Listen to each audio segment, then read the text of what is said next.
Good afternoon, ma'am. Good afternoon. Good afternoon, ma'am. Good afternoon. Good afternoon all.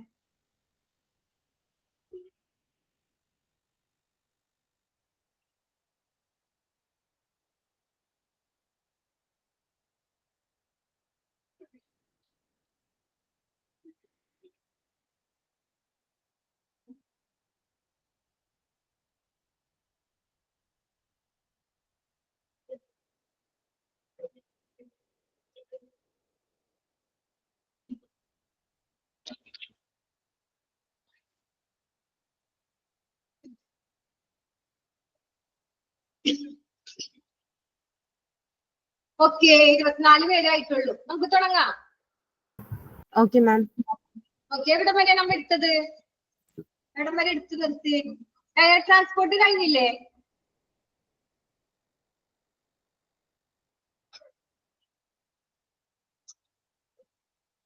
Air transport കഴിഞ്ഞ അതാ ഇനി ഏതാ എടുക്കണ്ടേ? The patient who are more likely to get benefits. അത് കഴിയാണ് എടുക്കണ്ടേ? അത് കഴിഞ്ഞ മാം ഞാൻ കഴിഞ്ഞ ക്ലാസ് പറയാന്ന് പറഞ്ഞിട്ടുണ്ടായിരുന്നു. ഓക്കെ, ഏതാണ് എയർ ട്രാൻസ്പോർട്ട് എടുത്തിട്ടില്ല, അത് പറയാന്ന് പറഞ്ഞു അല്ലേ? അത് പറഞ്ഞിട്ടുണ്ട്, പക്ഷെ ഒന്നുകൂടെ പറയാ അടുത്ത ക്ലാസ്സിലെന്ന് പറഞ്ഞിട്ട്. ഓക്കെ ഓക്കെ, അപ്പൊ അവിടെ തുടങ്ങി നമുക്ക് പറയാം. ഓക്കെ,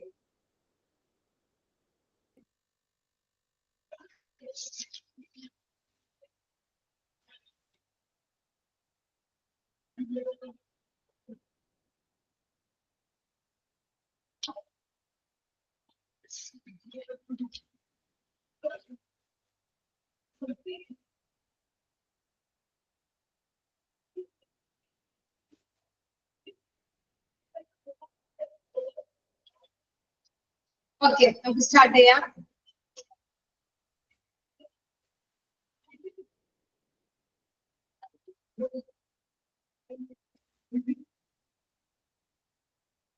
എയർ ട്രാൻസ്പോർട്ട് എന്താണ്? എയർ ട്രാൻസ്പോർട്ട് സ്ക്രീൻ ഷെയർ ചെയ്ത് കാണാൻ പറ്റണ്ട എല്ലാവർക്കും?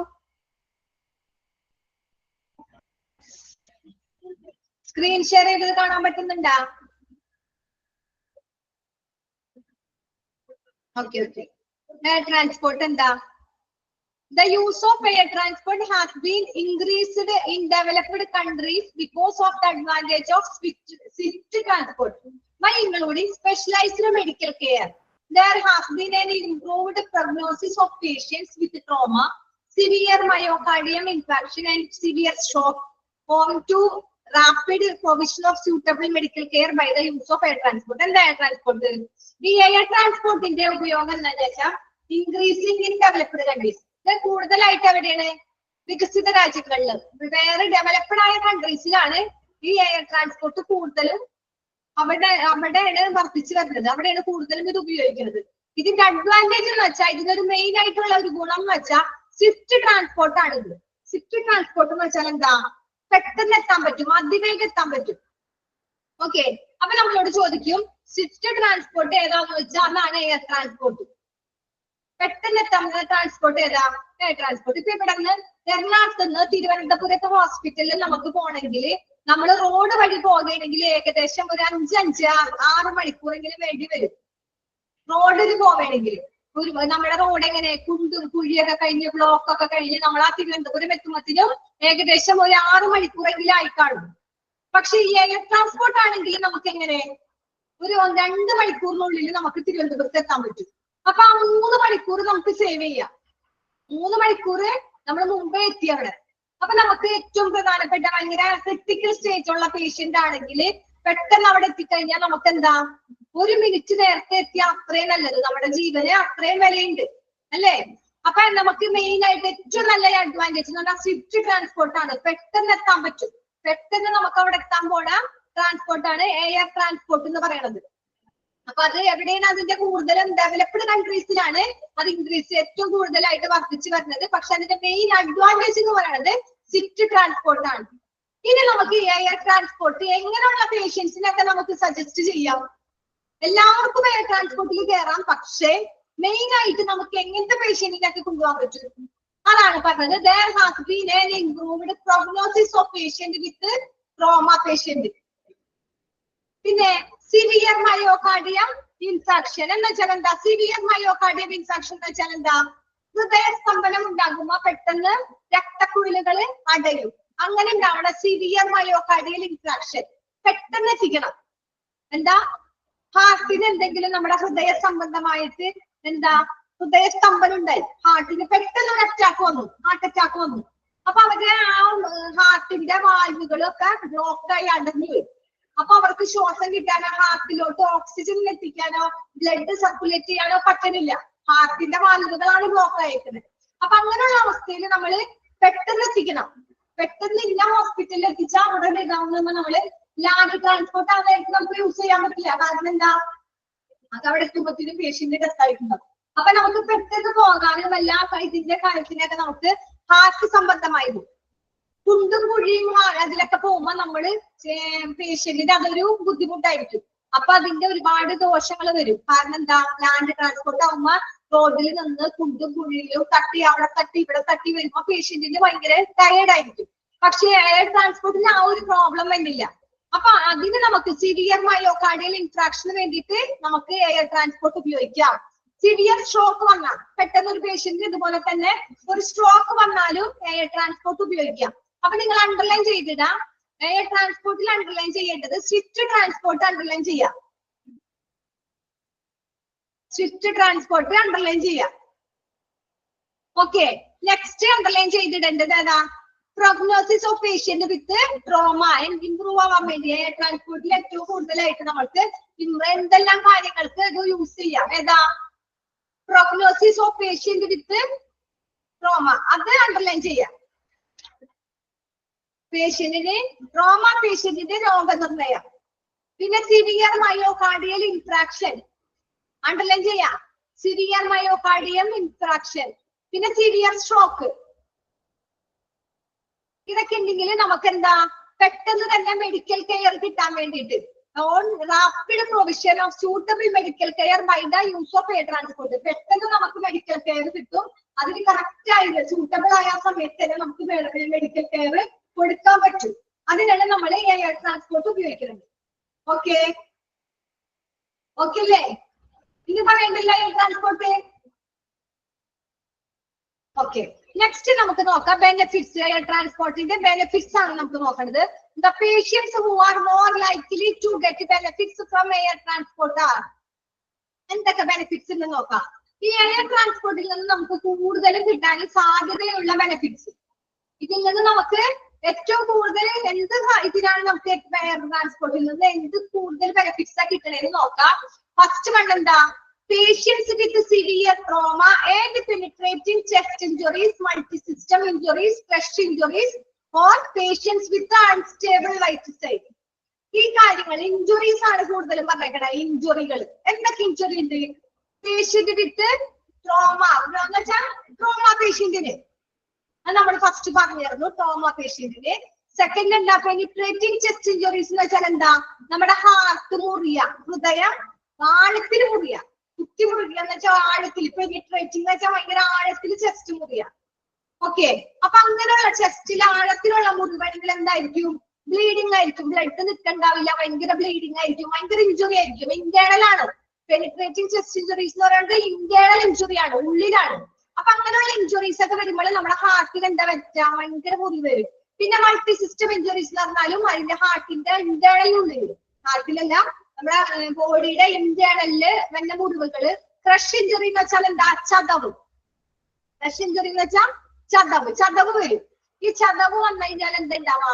ബ്ലഡ് സർക്കുലേഷൻ നല്ലോണം പാസ് ചെയ്യണമെങ്കിൽ നമ്മുടെ ബ്ലഡിലെ വെയിനും ഒക്കെ എന്തായിരിക്കണം? നല്ല സ്മൂത്ത് ആയിട്ടിരിക്കണം, നല്ല ഒരു ബ്ലോക്കാ ഒന്നുമില്ലാത്ത രീതിയിലായിരിക്കണം. പക്ഷെ ഇതിങ്ങനെ ചതഞ്ഞ് എന്തെങ്കിലും നമുക്ക് വീണാ, നമ്മൾ നെഞ്ചടിച്ച് വീട് എന്തെങ്കിലും വന്ന് നമ്മുടെ വെയിൻ അങ്ങോട്ട് ചതഞ്ഞു പോയി കഴിഞ്ഞാൽ ഹാർട്ടിന്റെ ഓക്സിജനും ബ്ലഡ് സർക്കുലേഷനും ഒന്നും ഉണ്ടാവില്ല.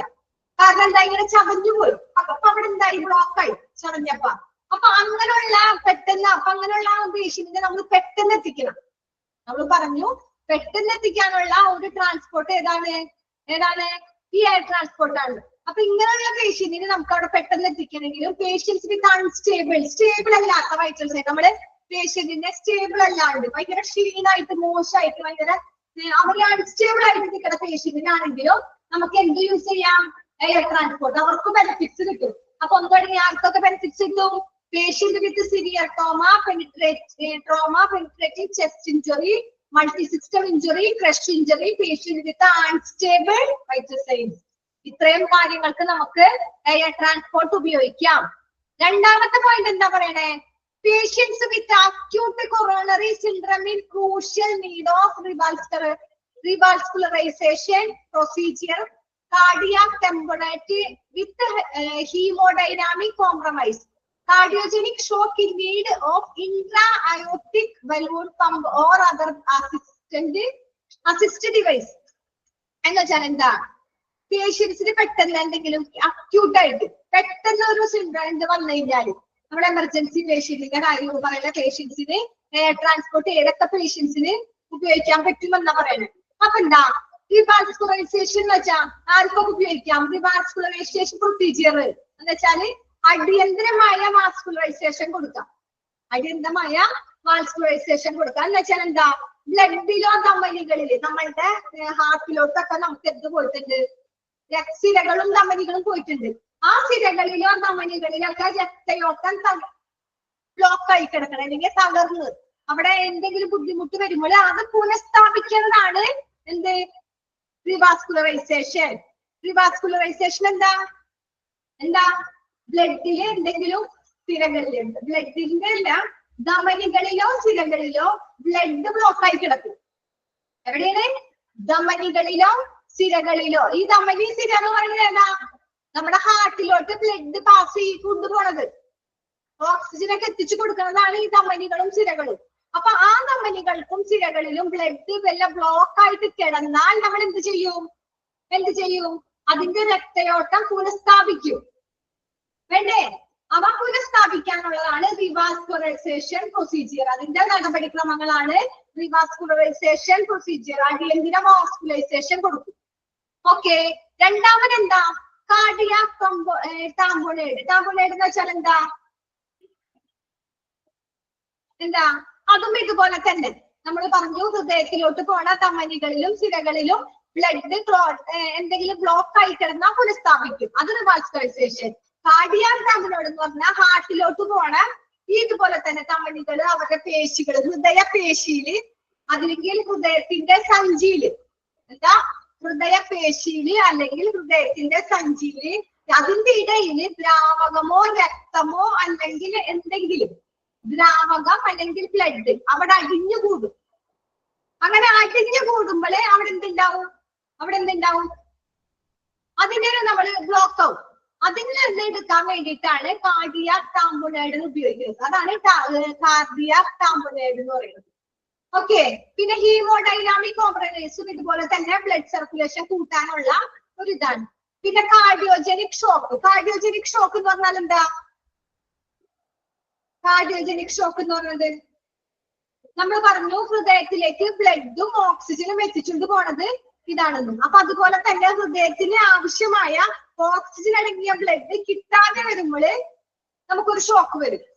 അതിൽ നിന്ന് രക്ഷ ഇതാണ് കാർഡിയോജനിക് ഷോക്ക്. നമുക്ക് ഹൃദയത്തില് നമ്മുടെ ഹാർട്ടില് ആവശ്യമായ ഓക്സിജൻ കിട്ടാതെ വരുമ്പോൾ ശ്രദ്ധിക്കുക, കാർഡിയോജനിക് ഷോക്ക് എന്ന് പറയുന്നത് എന്താ?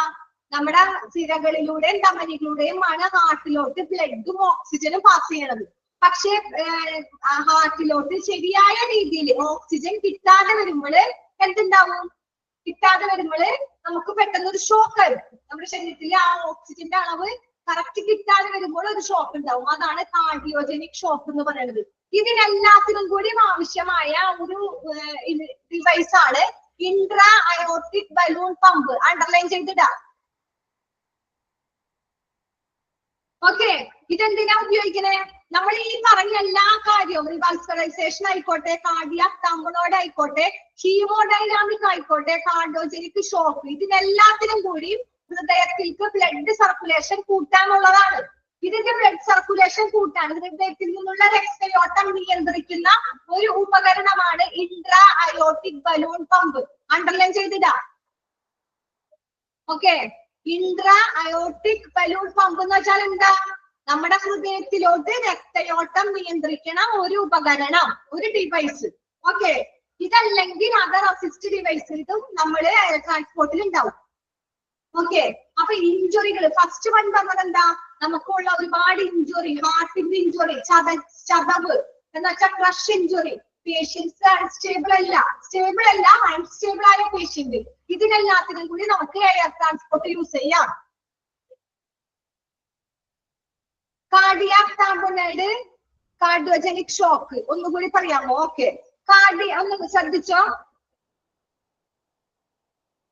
ഓക്കെ ഓക്കെ, കാർഡിയാക് ടാമ്പോണൈഡ് നിങ്ങൾക്ക് സെപ്പറേറ്റ് കാർഡിയാക് ടാമ്പോണൈഡ് എന്താന്ന് ആരും സെപ്പറേറ്റ് ചോദിക്കില്ല, നമുക്കത് പഠിക്കാനില്ല. പക്ഷെ നിങ്ങൾ അറിഞ്ഞിരുന്നാൽ മതി കാർഡിയാക് ടാമ്പോണൈഡ് എന്താന്നുള്ളത്, കാരണം അത് സെപ്പറേറ്റ് ചോദിക്കില്ല. പക്ഷെ ഇത് ചോദിക്കും നിങ്ങളോട്, എന്താ ചോദിക്കുക?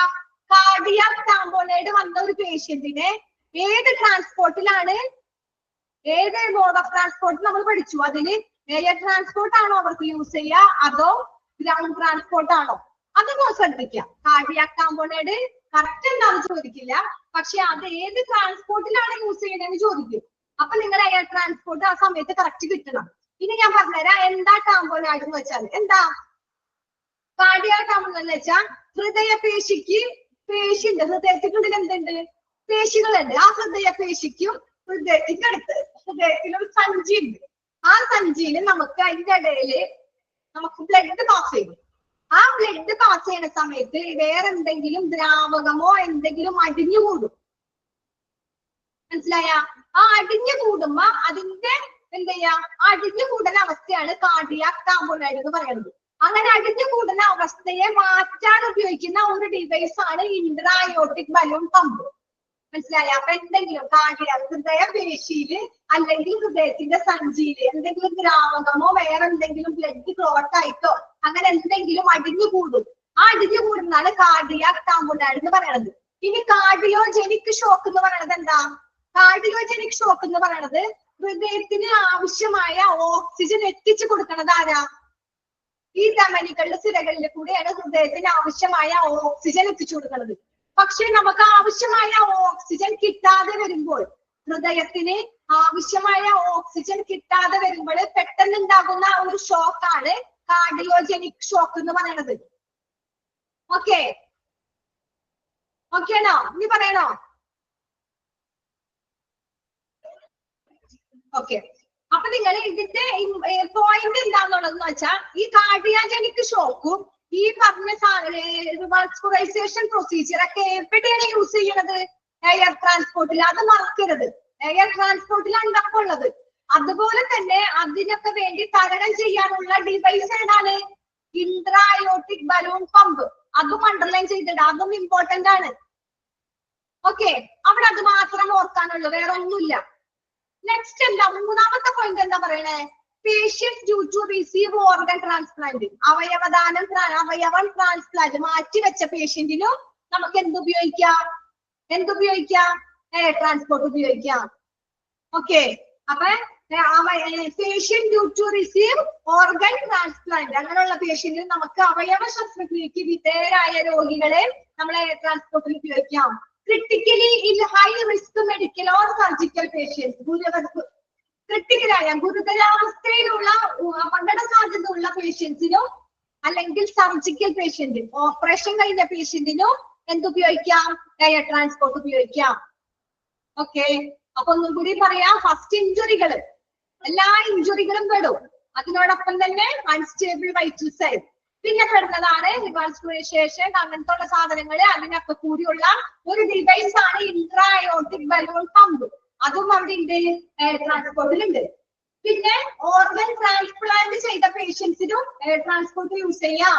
അതുപോലെ തന്നെ ക്രിട്ടിക്കലായ ഭയങ്കര അപകടം നിറഞ്ഞ അല്ലെങ്കിൽ എങ്ങനത്തെ സർജിക്കൽ പേഷ്യന്റ്, ഓപ്പറേഷൻ കഴിഞ്ഞ പേഷ്യന്റിനും നമുക്ക് എയർ ട്രാൻസ്പോർട്ട് സജസ്റ്റ് ചെയ്യാം. ഓക്കെ ഓക്കേണോ? എല്ലാവരും ഒന്ന് വായിച്ചു നോക്കിയേ. ഓക്കെ ഓക്കെ, ഇനി ഒന്ന് വായിച്ചു നോക്ക്, എന്നിട്ട് നെക്സ്റ്റ് എഴുതാം.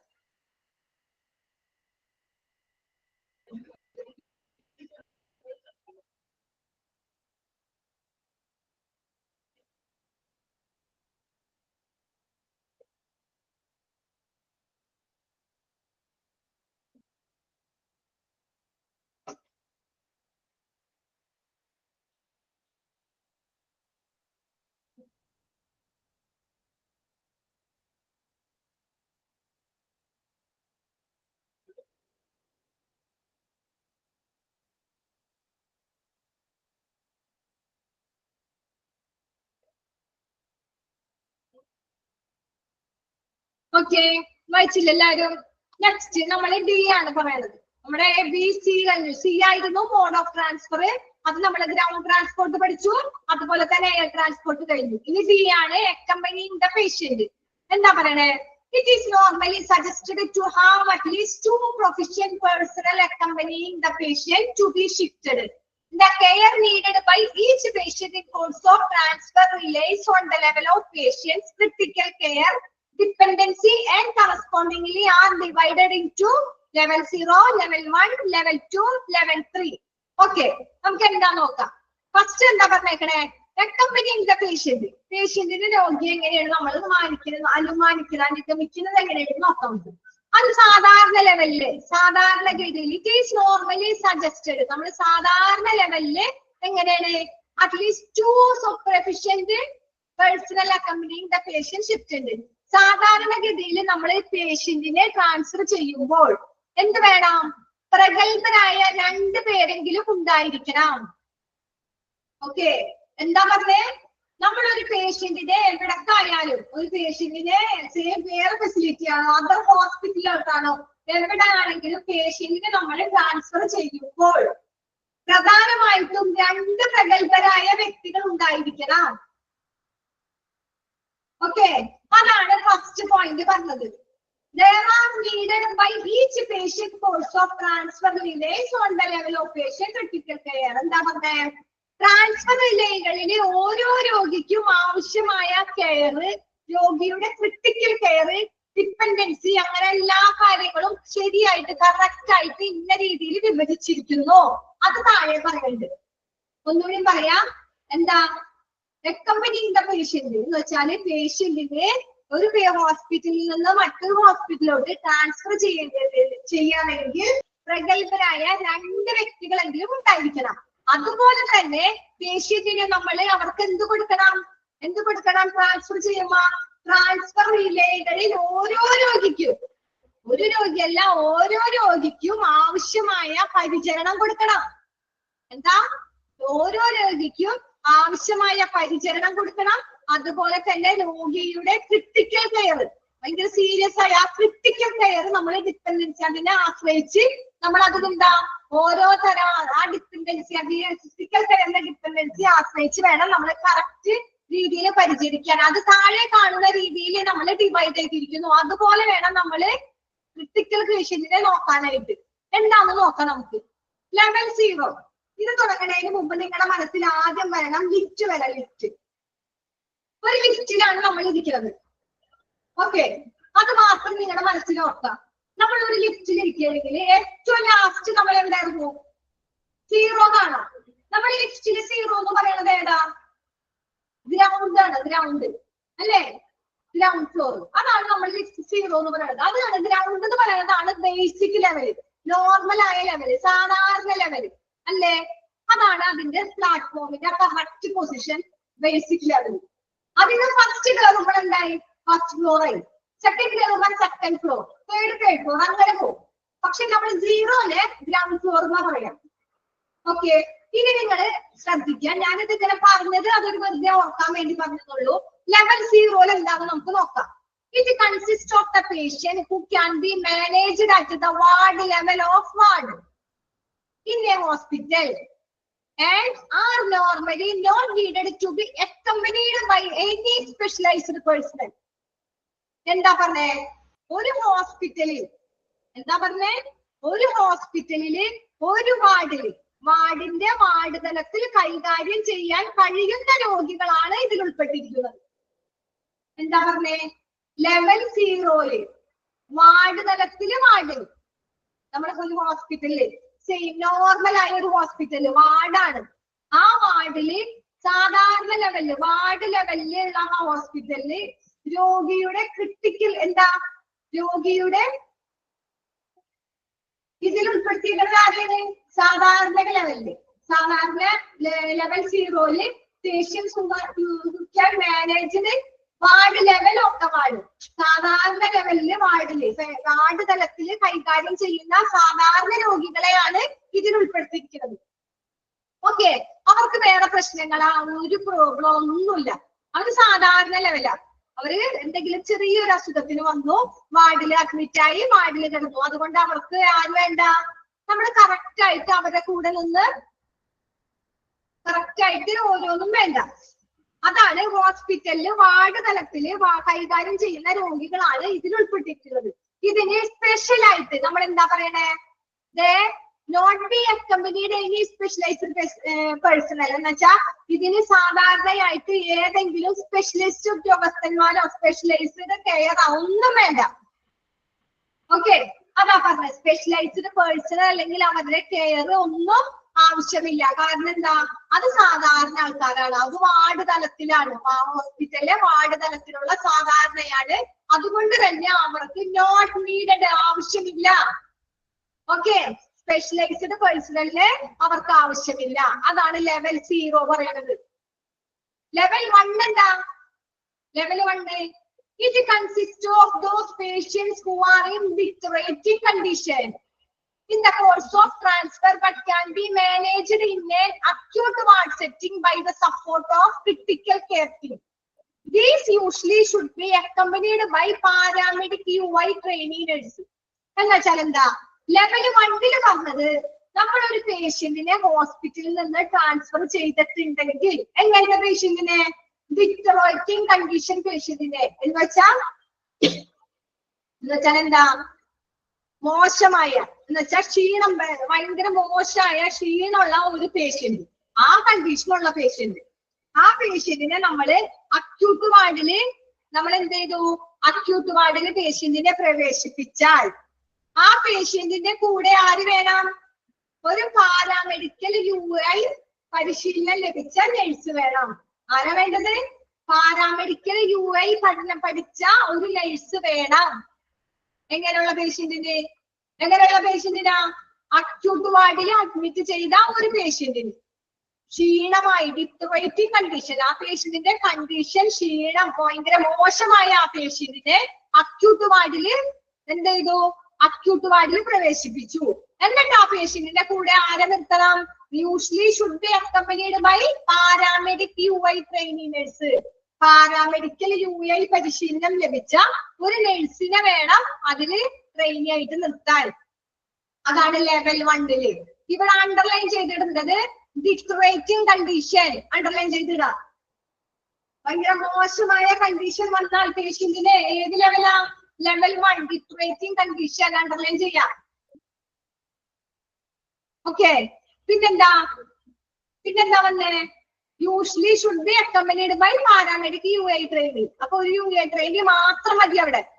രണ്ടാമത്തെ ലെവൽ 2 എന്താ, it consist of patients who are in need of observation or intervention for failure of single organ system and have to be accompanied by trained and proficient എന്താ പറഞ്ഞ പ്രൊഫിഷ്യന്റ് പേഴ്സണൽ. ഒരു organ മാറ്റിയത്, മറ്റേതിലെന്താ ഡിറ്ററോയിറ്റിംഗ് condition ഉള്ളത്, ഒന്നാമത്തേല് ഡിറ്ററോയിറ്റിംഗ് ഭയങ്കര ക്ഷീണവും മോശമായ condition ഉള്ളത്. രണ്ടാമത്തേത് ലെവൽ 2 പറയണത് ഒരു അവയവം റിമൂവ് ചെയ്തത്, എന്താ സിംഗിൾ ഓർഗൻ സിസ്റ്റം, ഒരു അവയവം റിമൂവ് ചെയ്ത ഒരു പേഷ്യന്റിനെ നമുക്ക് എവിടെ ഇടാം, ലെവൽ 2ലാണ് ഒബ്സർവ് ചെയ്യണത്. സിംഗിൾ ഓർഗൻ സിസ്റ്റം റിമൂവ് ചെയ്ത പേഷ്യന്റിന് നമുക്ക് ലെവൽ 2 ഇടാം. അവിടെ ആരൊക്കെ വേണം, ആ ലെവൽ 2 ഒരു ഓർഗൻസ് റിമൂവ് ചെയ്ത്, അപ്പൊ ആ പേഷ്യന്റ് ക്രിട്ടിക്കലാണ്. അപ്പൊ ആ പേഷ്യന്റിന്റെ കൂടെ ആര് വേണം, പരിശീലനം ലഭിച്ചതും പ്രാവീണ്യമുള്ള ഒപ്പം ഉണ്ടാവണം. ട്രെയിനഡ് ആയ നല്ല പരിശീലനം, ഈ കാര്യങ്ങൾക്കൊക്കെ പരിശീലനം ലഭിച്ചതും പ്രൊഫിഷ്യന്റ് പേഴ്സൺ, നല്ല പ്രൊഫിഷ്യന്റ് ആയ ട്രെയിനഡ് ആയ ഒരാള് എവിടെ വേണം, ലെവൽ 2 വേണം. കാരണം അവിടെ സിംഗിൾ ഓർഗൻ സിസ്റ്റം റിമൂവ് ചെയ്തൊക്കെയാണ്. ഓക്കെ, ഫെയിലിയർ ആയ സിംഗിൾ ഓർഗൻ സിസ്റ്റത്തിന്. അപ്പൊ അവിടെ ഒരു അവയവം മാറ്റിയത്, അപ്പൊ ഒരു ട്രെയിനഡും വേണം, പ്രൊഫിഷ്യന്റ് പേഴ്സണലും വേണം. അതാണ് ലെവൽ 2. ഏതെങ്കിലും ഒരു അവയവത്തിന് കേടോ ഫെയിലിയറോ സംഭവിച്ചാൽ അതിൽ നമ്മൾ എന്ത് ചെയ്യണം, ഒബ്സർവേഷൻ ചെയ്യണം, നിരീക്ഷിക്കണം. ആൻഡ് ഇന്റർവെൻഷൻ, ഒബ്സർവും ഇന്റർവെൻഷനും ചെയ്യണം. അങ്ങനെയുള്ള പേഷ്യന്റ് ആണ് ലെവൽ 2 പറഞ്ഞത്. Okay, single organ system observed and intervention, അങ്ങനെയുള്ള പേഷ്യന്റ് എവിടെ പെടും, ലെവൽ 2 പെടും. അപ്പൊ അവിടെ ആരാണ് ആ സിസ്റ്റത്തില് വേണ്ടത്? ആരാണ്? By trained and proficient personnel. പരിശീലനം ലഭിച്ച പ്രാവീണ്യമുള്ളതുമായ ഒരു വ്യക്തി വേണം. ട്രെയിനഡ് ആയതും പ്രൊഫിഷ്യന്റ് പേഴ്സണൽ വേണം. ലെവൽ 3 എന്താ പറയണേ? It consist of patient with need of advanced respiratory care during the transport with the support of at least 2 firing organ system. These patients must be accompanied by competent doctor along with the nurse and paramedic. എന്താ level 3 level 3 പറയണത് ഈ ഇതില് 2 organs എങ്കിലും remove ചെയ്തിട്ടുണ്ടാവും. Level 2 single organ. Level 3 കുറഞ്ഞത് 2 അവയവത്തിനെങ്കിലും failure സംഭവിച്ചിട്ടുണ്ടാവും. അങ്ങനെയുള്ള അവർക്ക് ഗതാഗത സപ്പോർട്ടിലൂടെ നമുക്ക് എന്ത് കൊടുക്കാൻ പറ്റും?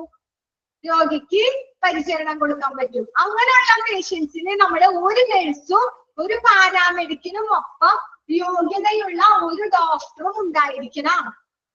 അപ്പൊ ആൾക്കാരെല്ലാം കൂടിയില്ലേ? ഫസ്റ്റ് 0 വേണ്ടിയിൽ ആരും വേണ്ട. ലെവൽ 0 ആരും വേണ്ട. ലെവൽ 1 ആര് വേണം? ഒരു പാരാമെഡിക് UA നഴ്സ് വേണം. ലെവൽ 2 വന്നപ്പോൾ ട്രെയിനറും വേണം, അതിനോടൊപ്പം തന്നെ പ്രൊഫിഷ്യന്റ് പേഴ്സണലും വേണം. ലെവൽ 3 ആര് വേണം? ലെവൽ 3 ട്രെയിനഡ് വേണം, അതിനോടൊപ്പം തന്നെ ഒരു പ്രൊഫിഷ്യന്റ് പേഴ്സണൽ വേണം, അതിനോടൊപ്പം ഏറ്റവും പ്രധാനപ്പെട്ട ഒരു ഡോക്ടർ വേണം. വേണ്ടേ? കാരണം എന്താ? അവരാണ് ഏറ്റവും സീരിയസ് ആയിട്ട് കിടക്കുന്നത്. 2 ഓർഗൻസ് ആണ് അവരെ ഫെയിലിയർ ആയത്. എത്ര ഓർഗൻസ്? 2 ഓർഗൻസ് ഫെയിലിയർ ആയി. അങ്ങനെയുള്ള പേഷ്യന്റിന് ഇത്രയും പേര് വേണ്ടേ? വേണം. അപ്പൊ കുറഞ്ഞത് 2 അവയവത്തിന് ഫെയിലിയർ സംഭവിച്ചാൽ സപ്പോർട്ടിന്റെ കൂടെ ഗതാഗത സമയത്ത് ഇതൊക്കെ എപ്പോഴും ആവശ്യം വേണ്ടേ? ട്രാൻസ്ഫർ ചെയ്യുന്ന സമയത്ത്. ഓക്കെ, നമ്മൾ ഒരു ഹോസ്പിറ്റലിൽ നിന്ന് മറ്റൊരു ഹോസ്പിറ്റലിലോട്ട് ട്രാൻസ്ഫർ ചെയ്യുന്ന സമയത്താണ് ഇവരുടെയൊക്കെ ആവശ്യം വരുന്നത്. ആരൊക്കെയാണ്? ഒരു രോഗിക്ക് ഒരു നഴ്സും ഒരു പാരാമെഡിക്കിനും ഒപ്പം യോഗ്യതയുള്ള ഒരു ഡോക്ടറും ഉണ്ടായിരിക്കണം. യോഗ്യതയുള്ള ഒരു ഡോക്ടറും ഉണ്ടായിരിക്കണം. ഓക്കെ, ഇനി എന്താ ലാസ്റ്റ് ലൈൻ പറഞ്ഞേക്കണേ? The accompanying person should be applied, trained, competent and experienced and preferably should have done training in patient.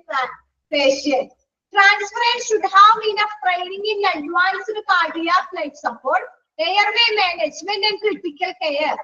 If the physician is not available to shift unstable patients, then the provision of contact with the physician concerned by the transported should certainly be ready for service.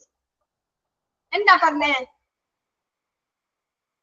ഒരു രോഗിയെ ഹോസ്പിറ്റലിൽ നിന്ന് transfer ചെയ്യാൻ അതിന് പരിശീലനം കിട്ടണം, experience വേണം. വേണ്ടേ? അപ്പൊ accompany should be aptly trained എന്ന് വെച്ചാൽ എന്താ? നമ്മുടെ പേഷ്യന്റിന് എന്തുണ്ടായിരിക്കണം? ട്രെയിനിൽ എക്സ്പീരിയൻസ് ഉണ്ടായിരിക്കണം. ഓക്കെ, അപ്പൊ അക്കമ്പനിയും ഷുഡ് ബി ആപ്റ്റ്ലി ട്രെയിൻഡ്. പിന്നെന്താ? എക്സ്പീരിയൻസ് ഉണ്ടായിരിക്കണം. എന്തിനുള്ള കാര്യത്തിലൊക്കെയാണ് എക്സ്പീരിയൻസ് വേണ്ടത്? Advance cardiac life support airway. എന്തിനാ? Advance cardiac life support airway. Underline ചെയ്തിട്ടാ ഞാൻ പറയണത് എവിടെയാണ്? Complete and experienced preferably should be done training in patient transfer, should have enough training, advanced support. അപ്പൊ കാർഡിയാക് ലൈഫ് സപ്പോർട്ട് വേണം, airway management വേണം, critical care എന്നിവയിൽ വേണ്ടത്ര പരിശീലനം ഉണ്ടായിരിക്കണം. ഇത്രയും കാര്യങ്ങൾ ഉണ്ടായിരിക്കണം. അങ്ങനെയാണെങ്കിൽ എന്താ? അങ്ങനെയാണെങ്കിൽ പേഷ്യന്റിന് ശരിയായ രീതിയിൽ ട്രീറ്റ്മെന്റ് കിട്ടും. പ്രോപ്പർ ഇൻസ്പെക്ഷന്റെ accompanying person should be aptly trained. ഒരു മിനിറ്റ് ഇട്ടാ ഒന്ന് വായിച്ചു നോക്കിയേ.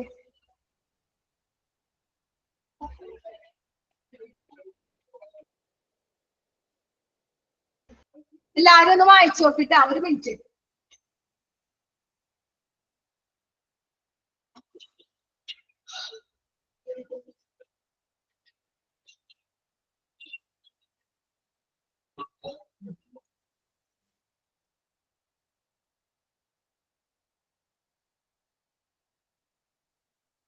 വായിച്ചു നോക്കാം. ലെവൽ നമ്മളിപ്പോ ഇവിടെ പറഞ്ഞു നിർത്തിയേ.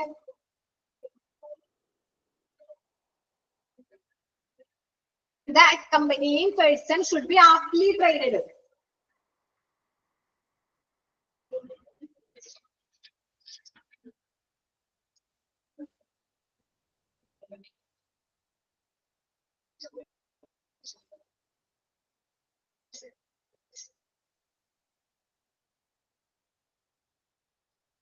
Accompanying person എങ്ങനെയായിരിക്കണം? അനുഭവ പരിചയമുള്ളവനായിരിക്കണം. എക്സ്പീരിയൻസ് വേണ്ടേ? അങ്ങനെയുള്ള ആളായിരിക്കണം.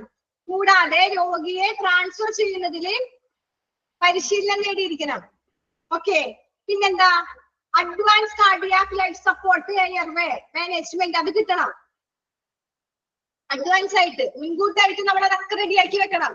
Okay, advance cardiac life support airway വായു സഞ്ചാരത്തില് അതിനുള്ള കാർഡിയാക് ലൈഫ് സപ്പോർട്ട് വേണം. പിന്നെ ക്രിട്ടിക്കൽ കെയർ വേണം. പിന്നെ ഇതിനൊക്കെ നമുക്ക് വേണ്ടത്ര പരിശീലനം ഉണ്ടായിരിക്കണം. എന്നാൽ മാത്രമേ നമുക്ക് പേഷ്യന്റിനെ ട്രാൻസ്ഫർ ചെയ്യാൻ പറ്റുള്ളൂ. നമ്മൾ ലെവൽ 1, 2, 3 പറഞ്ഞു. അതിലൊക്കെ ക്രിട്ടിക്കൽ പേഷ്യന്റ് ആണ്. അവയവം 1 എണ്ണം 2 എണ്ണം ഒക്കെ റിമൂവ് ചെയ്ത പേഷ്യന്റ് ആണ്. അപ്പൊ അങ്ങനത്തെ ഉള്ള പേഷ്യൻസിനെ നമ്മൾ കൊണ്ടുപോകുമ്പോൾ വെൽ എക്സ്പീരിയൻസ്ഡ് ആയിരിക്കണം എല്ലാവരും. ഓക്കെ, അപ്പൊ ആ പോണ പേഴ്സണ് കഴിവതും അനുഭവ പരിചയവും കൂടാതെ രോഗിയെ ട്രാൻസ്ഫർ ചെയ്യുന്നതിനുള്ള പരിശീലനവും ഉണ്ടായിരിക്കണം. ഒരു അഡ്വാൻസ് കാർഡിയാക് ലൈഫ് സപ്പോർട്ട് ആ പേഷ്യന്റിന് കൊടുക്കണം. അതുപോലെ തന്നെ ക്രിട്ടിക്കൽ കെയർ എന്നിവയിൽ കൂടുതൽ എക്സ്പീരിയൻസ് വേണം. ഓക്കെ, അതാണ് ആ പാരഗ്രാഫ് പറഞ്ഞത്. ഓക്കേടാ?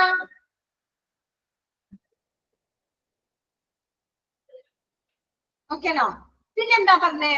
If the physician not available to shift unstable patients, then the provision of contacting the physician concerned by the transported tran. എന്താ വെച്ചാൽ എന്താ? ട്രാൻസ്പോർട്ട് ട്രാൻ നമ്മൾ പറഞ്ഞു ഈ cardiac life support management critical care ഒക്കെ ഉണ്ടായിരിക്കണം. ഒരു അൺസ്റ്റേബിൾ ആയ രോഗിയെ മാറ്റാനായിട്ട്, സ്റ്റേബിൾ അല്ല പേഷ്യന്റ് എന്താ? സ്റ്റേബിൾ അല്ല, അൺസ്റ്റേബിൾ ആണ്. അൺസ്റ്റേബിൾ ആയ പേഷ്യന്റിനെ മാറ്റാനായിട്ട് നമുക്ക് ബന്ധപ്പെട്ട ഒരു ഫിസിഷ്യനെ കൊണ്ടുവരണം എന്നാണ് അവിടെ പറഞ്ഞത്. അപ്പൊ പേഷ്യന്റിനെ എന്ത് വഴിയാ കൊണ്ടുവരണ്ടേ? ഒരു ഫിസിഷ്യനെ. തുടർന്ന് ട്രാൻസ്പോർട്ട് ട്രാൻ വഴി ബന്ധപ്പെട്ട ഫിസിഷ്യനെ കൊണ്ടുവരുമെന്ന വ്യവസ്ഥ തീർച്ചയായും വേണം. ട്രാൻസ്പോർട്ട് ട്രാൻ എന്താ? ട്രാൻസ്പോർട്ട് ട്രാൻ ഗതാഗത ട്രാൻ അത് വഴി വേണം ഫിസിഷ്യനെ കൊണ്ടുവരാൻ. ഇത്ത ഫിസിഷ്യൻ നോട്ട് അവൈലബിൾ അല്ല. പേഷ്യന്റ് അവിടെ പോണ സമയത്ത് ഫിസിഷ്യൻ അവൈലബിൾ അല്ല. Shift unstable patient. എന്ത് പേഷ്യന്റിനെ നമ്മൾ ഷിഫ്റ്റ് ചെയ്യണേ? അൺസ്റ്റേബിൾ പേഷ്യന്റിനെ. ആ സമയത്ത് provision contacting physician concerned transport ഷാൻ. അപ്പൊ നമുക്ക് എന്ത് കൺസേൺ ചെയ്യാം? ട്രാൻസ്പോർട്ട് ട്രാൻ should be certainly to ready for service. നമ്മുടെ സേവനങ്ങളൊക്കെ റെഡി ആക്കി വെക്കാം. റെഡി ആണെന്നുള്ള കാര്യം കറക്റ്റ് അറിയിച്ചിട്ട് ഫിസിഷ്യൻ ഇല്ലെങ്കിൽ ഫിസിഷ്യനെ വേറെ ഏതെങ്കിലും ഫിസിഷ്യനെ കൺസേൺ ചെയ്ത് ട്രാൻസ്പോർട്ട് ട്രാൻ റെഡിയാക്കി വെക്കണം. അതാണ് ആ പാരഗ്രാഫ് പറഞ്ഞത്. ഓക്കെ ഓക്കെ ഓക്കേണോ? ഒരാൾ റെസ്പോണ്ട് ചെയ്തേ.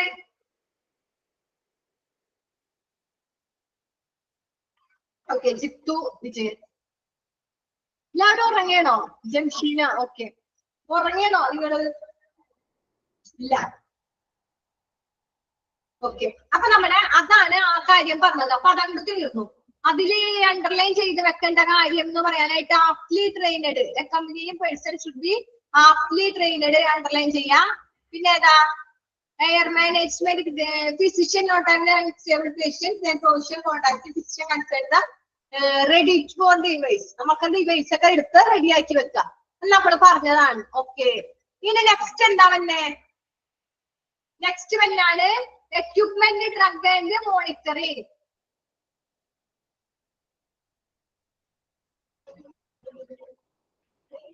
Equipment drug and monitoring. അതിന്റെ ഈ നമ്മൾ പറഞ്ഞു പേഷ്യന്റിനെ കൊണ്ടുപോവുകയാണ്. അപ്പൊ അതിനുള്ള വേണ്ട എക്യുപ്മെന്റ് വേണം, ഡ്രഗ് വേണം, ആൻഡ് നിരീക്ഷിക്കണങ്ങൾ വേണം, മോണിറ്ററിങ് വേണം. അതെന്തൊക്കെയെന്ന് നോക്കാം.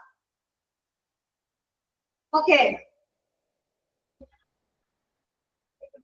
എന്താ ഫസ്റ്റ് വൺ പറഞ്ഞത്?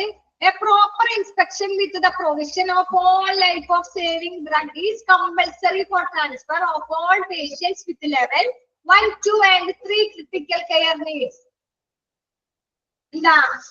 എന്താ നമ്മൾ പറഞ്ഞേ? ലെവൽ 1, 2, 3 ക്രിട്ടിക്കൽ കെയർ ആവശ്യമുള്ള എല്ലാ രോഗികളെയും ട്രാൻസ്ഫർ ചെയ്യുന്നതിന് എല്ലാ ജീവമരുന്നുകളും ലഭ്യമാക്കുന്ന ശരിയായ പരിശോധന നിർബന്ധമാണ്. ഓക്കെ, എന്താ പറഞ്ഞേ? ഒരു പേഷ്യന്റിനെ നമ്മൾ ട്രാൻസ്ഫർ ചെയ്യാണ്. ആ ട്രാൻസ്ഫർ ചെയ്യുമ്പോൾ നമ്മൾ എന്തെല്ലാം നോക്കും? ലെവൽ 1 നോക്കും, ലെവൽ 2 നോക്കും, ലെവൽ 3 നോക്കും. പിന്നെ ക്രിട്ടിക്കൽ കെയർ ആവശ്യമുള്ള എല്ലാ രോഗികളും, ക്രിട്ടിക്കൽ കെയർ ആവശ്യമുള്ള എല്ലാ രോഗികളെയും ട്രാൻസ്ഫർ ചെയ്യാനായിട്ട് നമ്മളുടെ എന്തുണ്ട്? ശരിയായ പരിശോധന നടത്തേണ്ടത് നമുക്ക് നിർബന്ധമാണ്. അതുകൊണ്ട് നമ്മുടെ കയ്യിൽ എന്തുണ്ട്? ജീവലഭ്യമാക്കുന്ന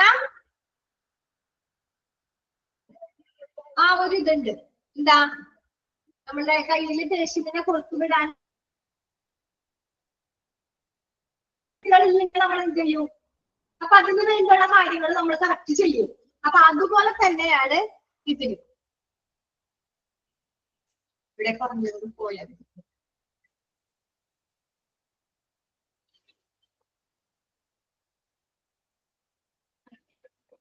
എക്യുപ്മെന്റ്, ഡ്രഗ് ആൻഡ് മോണിറ്ററിംഗ്.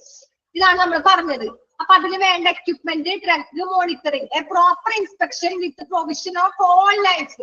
എല്ലാവരെയും ജീവൻ രക്ഷിക്കാനായിട്ട് കമ്പൽസറി ആയിട്ടും ട്രാൻസ്ഫർ ചെയ്യുന്ന എല്ലാ പേഷ്യന്റ് എന്ന് വെച്ചാൽ especially level 1, level 2, level 3 critical care ആവശ്യമാണ്. അവിടെയുള്ള എല്ലാ പേഷ്യൻസിനും ക്രിട്ടിക്കൽ കെയർ ആവശ്യമാണ്. The transfer ambulance should be prepared with all the drugs and device needed for airway operation, oxygenation, ventilation, hemodynamic monitoring and resuscitation. എന്താ പറഞ്ഞേ? നമ്മൾ പറഞ്ഞു ലെവൽ 1, 2, 3 ക്രിട്ടിക്കൽ കെയർ ആവശ്യമുള്ള എല്ലാ പേഷ്യൻസിനും എന്ത് വേണം? മരുന്നുകള്, എക്യുപ്മെന്റ്, മോണിറ്ററിംഗ് വേണം. പിന്നെന്താ? Airway operation, oxygenation, ventilation, haemodynamic monitoring, resuscitation, ആവശ്യമായ എല്ലാ മരുന്നുകളും ഉപകരണങ്ങളും ഉപയോഗിച്ച് ട്രാൻസ്ഫർ ആംബുലൻസ് തയ്യാറാക്കണം. ഇതെല്ലാം ഉപയോഗിച്ചിട്ട് നമ്മൾ എന്ത് ചെയ്യണം? ട്രാൻസ്ഫർ ആംബുലൻസ് തയ്യാറാക്കണം. വേണ്ടേ? നമ്മുടെ പേഷ്യന്റ് എവിടെന്നാ വന്നേ? ട്രാൻസ്ഫർ ആയി പോയ പേഷ്യന്റ് ആണ്. നമ്മളെ കോണ്ടാക്ട് ചെയ്യാനോ ഒന്നുമില്ല. പിന്നെ നമ്മൾ കണ്ടപ്പോ നമ്മളെ കണ്ടു. പക്ഷെ പേഷ്യന്റ് ഡോക്ടർ എന്ത് ചെയ്യും? ഇതുപോലെ ഒരു പേഷ്യൻസിന്റെ റെക്കോർഡ് ഉണ്ടായിരിക്കും നമ്മുടെ കയ്യിൽ. ഡിസ്ചാർജ് ചെയ്ത് പോകുമ്പോ ഇതുപോലെ ഒരു ഫയൽ റെക്കോർഡ് ഉണ്ടായിരിക്കും. അതിലെന്തുണ്ടാവും? എല്ലാ രോഗിയുടെയും, നമ്മൾ കൊടുത്ത മരുന്നിന്റെയും പിന്നെ ഡോക്ടർമാരുടെയും പേരുണ്ടാവും. എയർവേ ഓപ്പറേഷൻ, ഓക്സിജൻ, എല്ലാ കാര്യങ്ങളൊക്കെ ട്രാൻസ്ഫർ ചെയ്യുന്ന ആംബുലൻസ് തയ്യാറാക്കണം. ഓക്കെ, ആ ഒരു പോയിന്റ് ഒന്ന് വായിച്ചു നോക്കിയേ.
ഓക്കെ, വായിച്ചില്ലേ? നെക്സ്റ്റ് പോയിന്റ് വായിക്കട്ടെ. നെക്സ്റ്റ് പോയിന്റ് വായിക്കട്ടെ. അതിലൊന്നുമില്ല പഠിക്കാൻ. ഞാൻ അണ്ടർലൈൻ ചെയ്യുന്നത് മാത്രം ചെയ്തിട്ടാ മതി, വേറെ ഒന്നും അതിൽ പഠിക്കാനില്ല. ഓക്കെ, നെക്സ്റ്റ് എന്താ?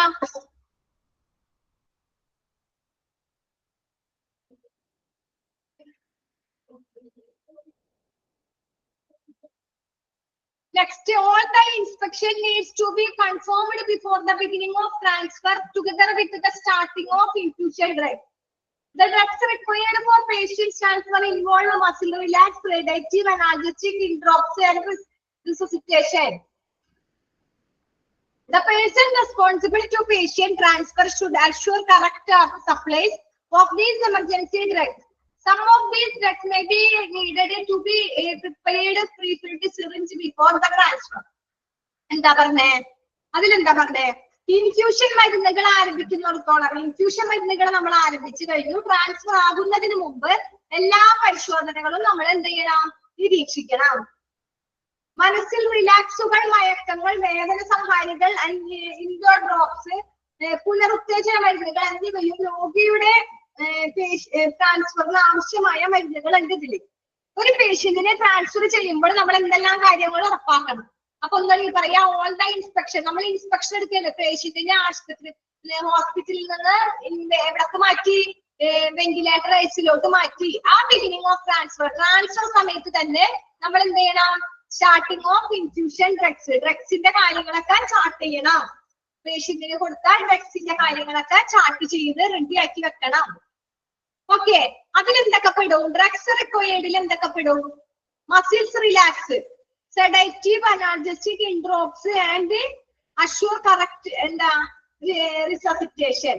റിസസിറ്റേഷൻ എന്ന് വെച്ചാൽ എന്താ? റിസസിറ്റേഷൻ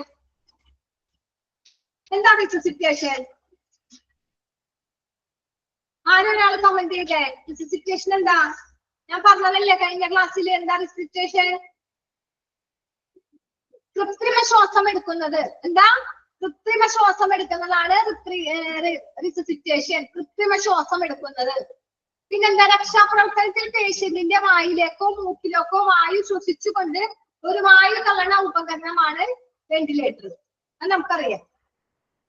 ഓക്കെ, അപ്പൊ അത് നമുക്കറിയാല. അപ്പൊ ഒന്നുകൂടി പറയാ, ഓൾ ഇൻസ്പെക്ഷൻ അതിനാവശ്യമുള്ളത് എന്താ? ബിഗിനിങ് ഓഫ് ട്രാൻസ്ഫറിന് മുമ്പ് with starting of infusion drug. Infusion drug start ചെയ്തതായാലും the drug required patient transfer involve muscles relax, sedative, അങ്ങനത്തെ ഉള്ള എന്തെങ്കിലും മസിൽസ് റിലാക്സ് അങ്ങനെയൊക്കെ എന്തെങ്കിലും ഉണ്ടെങ്കിലും ഇൻഡ്രോപ്സ്, റിസസിറ്റേഷൻ ഡ്രഗ്സ്. ഓക്കെ, പിന്നെന്താ? The person responsible to patient transfer should assure correct supplies of these emergency drug. Some of these drugs may be needed to be prepared in pre-filled dynamic before the transfer. എന്താ പറഞ്ഞേ?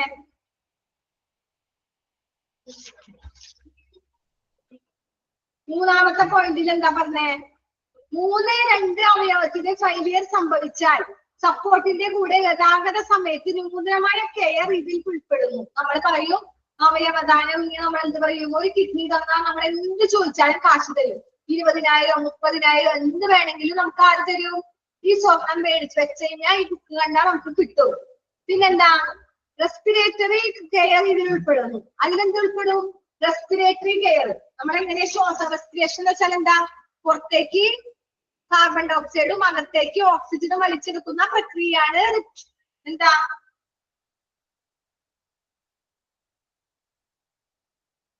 Okay, ഇനി നമ്മളെ continue ആയിട്ട് class എടുക്കുകയാണ്. മറ്റേ teacher ഇല്ല.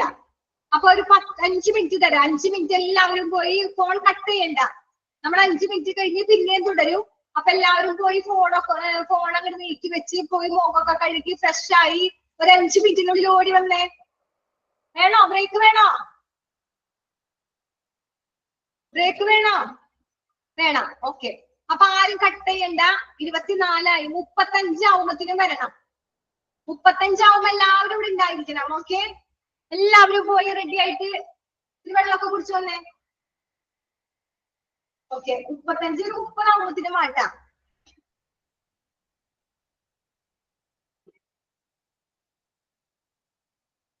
Left അടിച്ച് ആരും പോകരുത്.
വെള്ളമൊക്കെ കുടിച്ച എല്ലാവരും ഉറങ്ങിപ്പോയാ?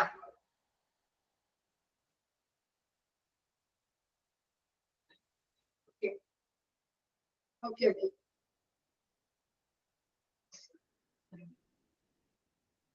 കണ്ടിന്യൂ എന്റെ ക്ലാസ് എടുക്കുമ്പോൾ ബുദ്ധിമുട്ട്.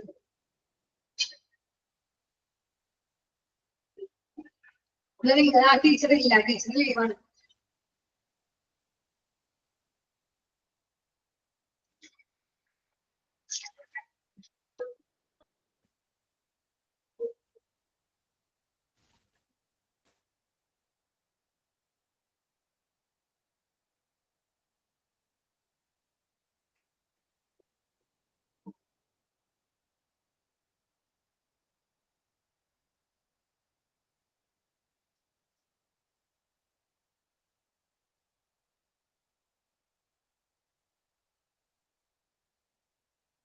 ഓക്കെ, അപ്പൊ നമ്മൾ എന്താ പറഞ്ഞേ? രണ്ടാമത്തെ പോയിന്റ്, രണ്ടാമത്തെയാണ് നമ്മൾ പറഞ്ഞത്. എന്താ പറഞ്ഞേ? പേഷ്യന്റിനെ ബിഗിനിങ് ട്രാൻസ്ഫർ ചെയ്യുന്ന പേഷ്യന്റിന് തുടക്കത്തിൽ തന്നെ നമ്മൾ എന്തെല്ലാം കാര്യങ്ങൾ നോക്കണം? മരുന്നുകൾ, ഇൻഫ്യൂഷൻ മരുന്ന് വെച്ചാൽ എന്താ? നമ്മളിങ്ങനെ നെബുലൈസ് ഒക്കെ ചെയ്യില്ലേ പേഷ്യന്റിന്? മരുന്നുകൾ എന്ന് പറയുമ്പോൾ അങ്ങനത്തെ മരുന്നുകൾ. പിന്നെ ഡ്രഗുകൾ. ഡ്രഗ് എന്ന് പറയുമ്പോൾ മസിൽ റിലാക്സ് ഉള്ളത്, സെഡേറ്റീവ്, അനാൽജസ്റ്റിക്, ഇൻട്രോഡ്രോപ്സ്, അങ്ങനത്തെ ഉള്ള കാര്യങ്ങൾ. ഇൻട്രോഡ്രോപ്സ്, റിസുസിറ്റേഷൻ ഡ്രഗ്, അതിനുള്ള അങ്ങനെയുള്ള പ്രധാനപ്പെട്ട മരുന്നുകളായി പറഞ്ഞത്. അങ്ങനത്തെ എല്ലാ കാര്യങ്ങളും നമ്മൾ കറക്റ്റ് പേഷ്യന്റിനെ ട്രാൻസ്ഫർ, ബിഗിനിങ് ഓഫ് ട്രാൻസ്ഫർ, പേഷ്യന്റിനെ ട്രാൻസ്ഫർ ചെയ്യുന്നതിന് മുമ്പ് തന്നെ നമ്മൾ എല്ലാ കാര്യങ്ങളും കറക്റ്റ് ചെയ്ത് വെക്കാം. ഓക്കെ, പിന്നെന്താ? നമ്മൾ ആ പേഷ്യൻസിനോട് പേഴ്സൺ റെസ്പോൺസിബിൾ ഓഫ് പേഷ്യന്റ്, നമ്മൾ ആ പേഷ്യന്റിനോട് റെസ്പോൺസിബിൾ ആയിരിക്കണം. ട്രാൻസ്ഫർ ചെയ്യുന്ന പേഷ്യന്റിനോട് നമ്മൾ എന്തായിരിക്കണം? റെസ്പോൺസിബിൾ ആയിരിക്കണം. അഷ്വർ കറക്റ്റ് സപ്ലൈസ്, അതിനുള്ള നല്ല നമ്മൾ ഉറപ്പുവരുത്തണം. ദീസ് എമർജൻസി ഡ്രഗ്സ്, അത് ഈ പറഞ്ഞതെല്ലാം ദീസ് എമർജൻസി ഡ്രഗ്സ് എന്ന് വെച്ചാൽ നമ്മൾ മുകളിൽ കുറച്ച് ഡ്രഗ്സിന്റെ കാര്യം പറഞ്ഞു. മസിൽസ് റിലാക്സ്, അതിൽ ഇൻവോൾവ് ആയത് ഏതാ? മസിൽ റിലാക്സ്, സെഡേറ്റീവ്, അനാൽജസ്റ്റിക്, അങ്ങനത്തെ ഉള്ള നമ്മൾ ഇമ്പോർട്ടന്റ് ആയ മരുന്നുകളുടെ പേര് പറഞ്ഞു. ആ എമർജൻസി മരുന്നുകളൊക്കെ കറക്റ്റ് ആയിട്ട് നമ്മൾ വെച്ചിട്ടുണ്ടോ, സപ്ലൈ ചെയ്തിട്ടുണ്ടോ, കറക്റ്റ് സപ്ലൈസ് ആയിട്ടുണ്ടോ എന്നുള്ളത് നമ്മൾ എന്ത് ചെയ്യണം? നമ്മളുടെ ഉത്തരവാദിത്വമാണ് നോക്കണത്, നമ്മുടെ റെസ്പോൺസിബിൾ ആണ്. പിന്നെന്താ? Some of these drugs may be needed to be prepared in prefilled syringe before transfer. ഒരു പേഷ്യന്റിനെ ട്രാൻസ്ഫർ ചെയ്യുന്നതിന് മുമ്പ് ആ പേഷ്യന്റിന് പ്രധാനപ്പെട്ട എന്തെങ്കിലും മരുന്നുണ്ടെങ്കിൽ അതെന്ത് ചെയ്യണം? നമ്മള് സിറിഞ്ചിൽ ഫില്ല് ചെയ്ത് വെക്കണം. ഇപ്പൊ എക്സാമ്പിൾ ആണെങ്കിൽ പെട്ടെന്ന് ഒരു പേഷ്യന്റിന് ഒരു സമയത്ത് വല്ല നെഞ്ചുവേദന എന്തെങ്കിലും വന്നു, നമ്മൾ ആംബുലൻസിൽ നമ്മള് ഓൺ ദ വേ ആണ്, വണ്ടി ഓടിക്കൊണ്ടിരിക്കുകയാണ്. അപ്പൊ നമ്മൾ ആംബുലൻസിൽ ഇരിക്കുന്ന പേഷ്യന്റിന് നമ്മൾ എന്ത് ചെയ്യും? പെട്ടെന്ന് നമ്മൾ അവിടെ നിന്ന് പോയി സിറിഞ്ച് എടുത്ത് അതിന്റെ കാർഗ്ലാസ് പൊട്ടിച്ച് വീണ്ടും സിറിഞ്ച് പൊട്ടിച്ച് അതെടുത്ത് നമ്മൾ മരുന്ന് ഫില്ല് ചെയ്ത് വരുമ്പോഴത്തേനും ടൈം പോകും. അപ്പൊ നമ്മൾ എന്ത് ചെയ്യണം? അങ്ങനെയുള്ള പേഷ്യൻസിന് നമ്മൾ എന്താ ചെയ്യാം? പെട്ടെന്ന് തന്നെ നമ്മൾ എന്ത് ചെയ്യാം? മരുന്ന് സിറിഞ്ചിൽ ഫില്ല് ചെയ്ത് വെക്കാം. ഇങ്ങനത്തെ ഉള്ള കേസുകൾ, എമർജൻസി കേസിന് ഉള്ള സമയത്ത് അപ്പൊ ഒരു മിനിറ്റ് പോലും, ഒരു സെക്കൻഡ് പോലും വൈകിയാൽ നമുക്ക് ഒരു ടെൻഷനാണ്. കാരണം എന്താ? പേഷ്യന്റിന്റെ അവസ്ഥ എങ്ങനെയാണ്? ആ പേഷ്യന്റ് ഇരിക്കുന്നത്, പേഷ്യന്റിന് ഭയങ്കര സീരിയസ് ആയ പേഷ്യന്റ്. അപ്പൊ ഒരു നിമിഷം പോലും നമ്മൾ അത് പാഴാക്കരുത്. അപ്പൊ അങ്ങനെ വേണ്ടി നമ്മൾ എന്ത് ചെയ്യണം? സിറിഞ്ചില് മരുന്ന് ഫില്ല് ചെയ്ത് വെക്കണം. ഓക്കെ, അപ്പൊ ആ സമയത്ത് തന്നെ ഓൺ ദ സ്പോട്ടിൽ തന്നെ നമുക്ക് അത് എടുത്ത് യൂസ് ചെയ്യാൻ പറ്റും. ഓക്കെ, അതാ പറഞ്ഞത് last point. The person responsible, ഉത്തരവാദിത്തമായിരിക്കണം പേഷ്യൻസിന് എല്ലാ മരുന്നുകളും, ഡ്രഗ്സ് അങ്ങനത്തെ ഉള്ള നമ്മൾ മുമ്പ് പറഞ്ഞായിരുന്നു നമ്മളോട്, റിലാക്സ്, സെഡേറ്റീവ് അങ്ങനത്തെ ഉള്ള ഡ്രഗ്സ് ഒക്കെ നമ്മൾ എടുത്ത് വെച്ചിട്ടുണ്ടോ, അത് സപ്ലൈ ചെയ്തിട്ടുണ്ടോ, പിന്നെന്താ സിറിഞ്ചിൽ വേണ്ട മരുന്നുകളൊക്കെ ഫില്ല് ചെയ്തിട്ടുണ്ടോ എന്നുള്ള കാര്യം നമ്മൾ കറക്റ്റ് നോക്കണം. അത് നമ്മുടെ റെസ്പോൺസിബിൾ ആണ്. ഓക്കെ, ലാസ്റ്റ് പോയിന്റ് അല്ല, അടുത്ത പോയിന്റ് എന്താ? The minimum standard of inspection suggested for patient transfer. സാധാരണ ഒരു സ്റ്റാൻഡേർഡ് പേഷ്യന്റിന് നമ്മൾ സാധാരണ ലെവലിൽ ട്രാൻസ്ഫർ ചെയ്യുമ്പോൾ മിനിമം നമ്മൾ എന്തെല്ലാം കാര്യങ്ങൾ അറിഞ്ഞിരിക്കണം? Include uninterrupted electrocardiogram inspection, non-invasive blood pressure, oxygen saturation and temperature.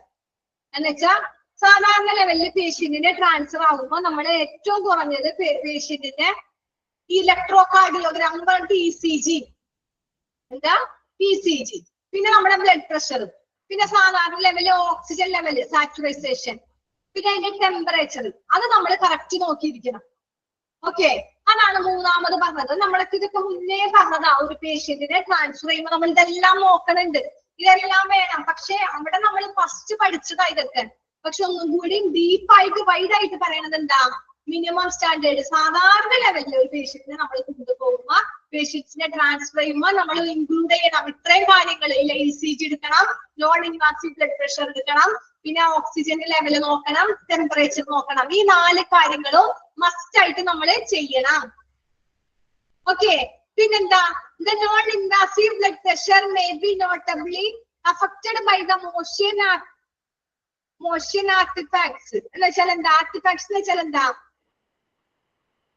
നമ്മുടെ ചലന, പേഷ്യൻസിന്റെ ഈ സൈഡൊക്കെ എന്താ ചലന കലാരൂപങ്ങൾ എന്ന് വെച്ചാല് പേഷ്യൻസിന്റെ കൈകളൊക്കെ ഇങ്ങനെ ചലിക്കണതില്ലേ, നമ്മളെ പേഷ്യൻസിന്റെ കൈകൾ അനക്കണത്, അങ്ങനെ കൈകാല് ചലിക്കണത്, അങ്ങനെയൊക്കെ. അതൊക്കെ നമ്മൾ ഇതിൽ പോകുമ്പോൾ നോക്കണം കറക്റ്റ് ആയിട്ട്. നമ്മൾ പേഷ്യൻസിനെ, എമർജൻസി പേഷ്യൻസിനെ കൊണ്ടുപോകണം. അപ്പൊ അങ്ങനെയുള്ള പേഷ്യൻസിനെ നമ്മൾ അഫക്ട് ചെയ്യേണ്ടതായിരുന്നു. അവർക്കൊരു ബുദ്ധിമുട്ടുണ്ടാവരുത്. Blood pressure may be notable affect ചെയ്യണം. മോഷൻ എന്ന് വെച്ചാൽ അവരെ കൈകാലുകൾ ചലിക്കുന്ന കാര്യങ്ങൾ അതൊക്കെ നമ്മൾ നോക്കണം.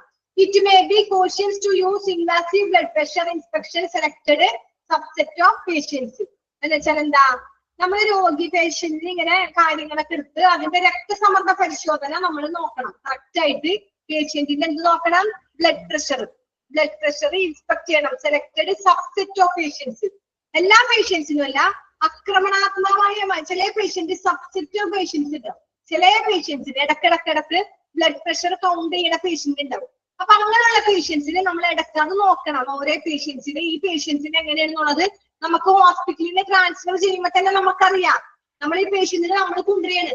അപ്പൊ കൊണ്ടുവരുമ്പോ നമ്മൾ കൂടെ ഉണ്ടാവും. അപ്പൊ പേഷ്യൻസിന്റെ എല്ലാ കാര്യങ്ങളും നമ്മൾ നോക്കണം. നമ്മൾ എന്ന് പറയുന്നത് ആരാ ആ ഹോസ്പിറ്റലിൽ പേഷ്യൻസിനെ ട്രാൻസ്ഫർ ചെയ്യാൻ കൊണ്ടുപോണ ഇൻചാർജ്, നഴ്സ് അവിടുത്തെ ഇൻചാർജ്.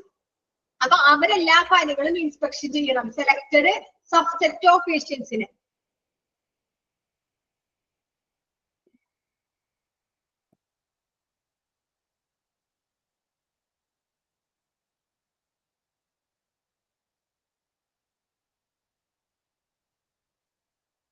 സബ്സെറ്റ് ഓഫ് പേഷ്യന്റിന്. സബ്സെറ്റ് ഓഫ് പേഷ്യന്റ് എന്ന് വെച്ചാൽ എന്താ സബ്സെറ്റ് ഓഫ് പേഷ്യന്റ് എന്ന് വെച്ചാൽ,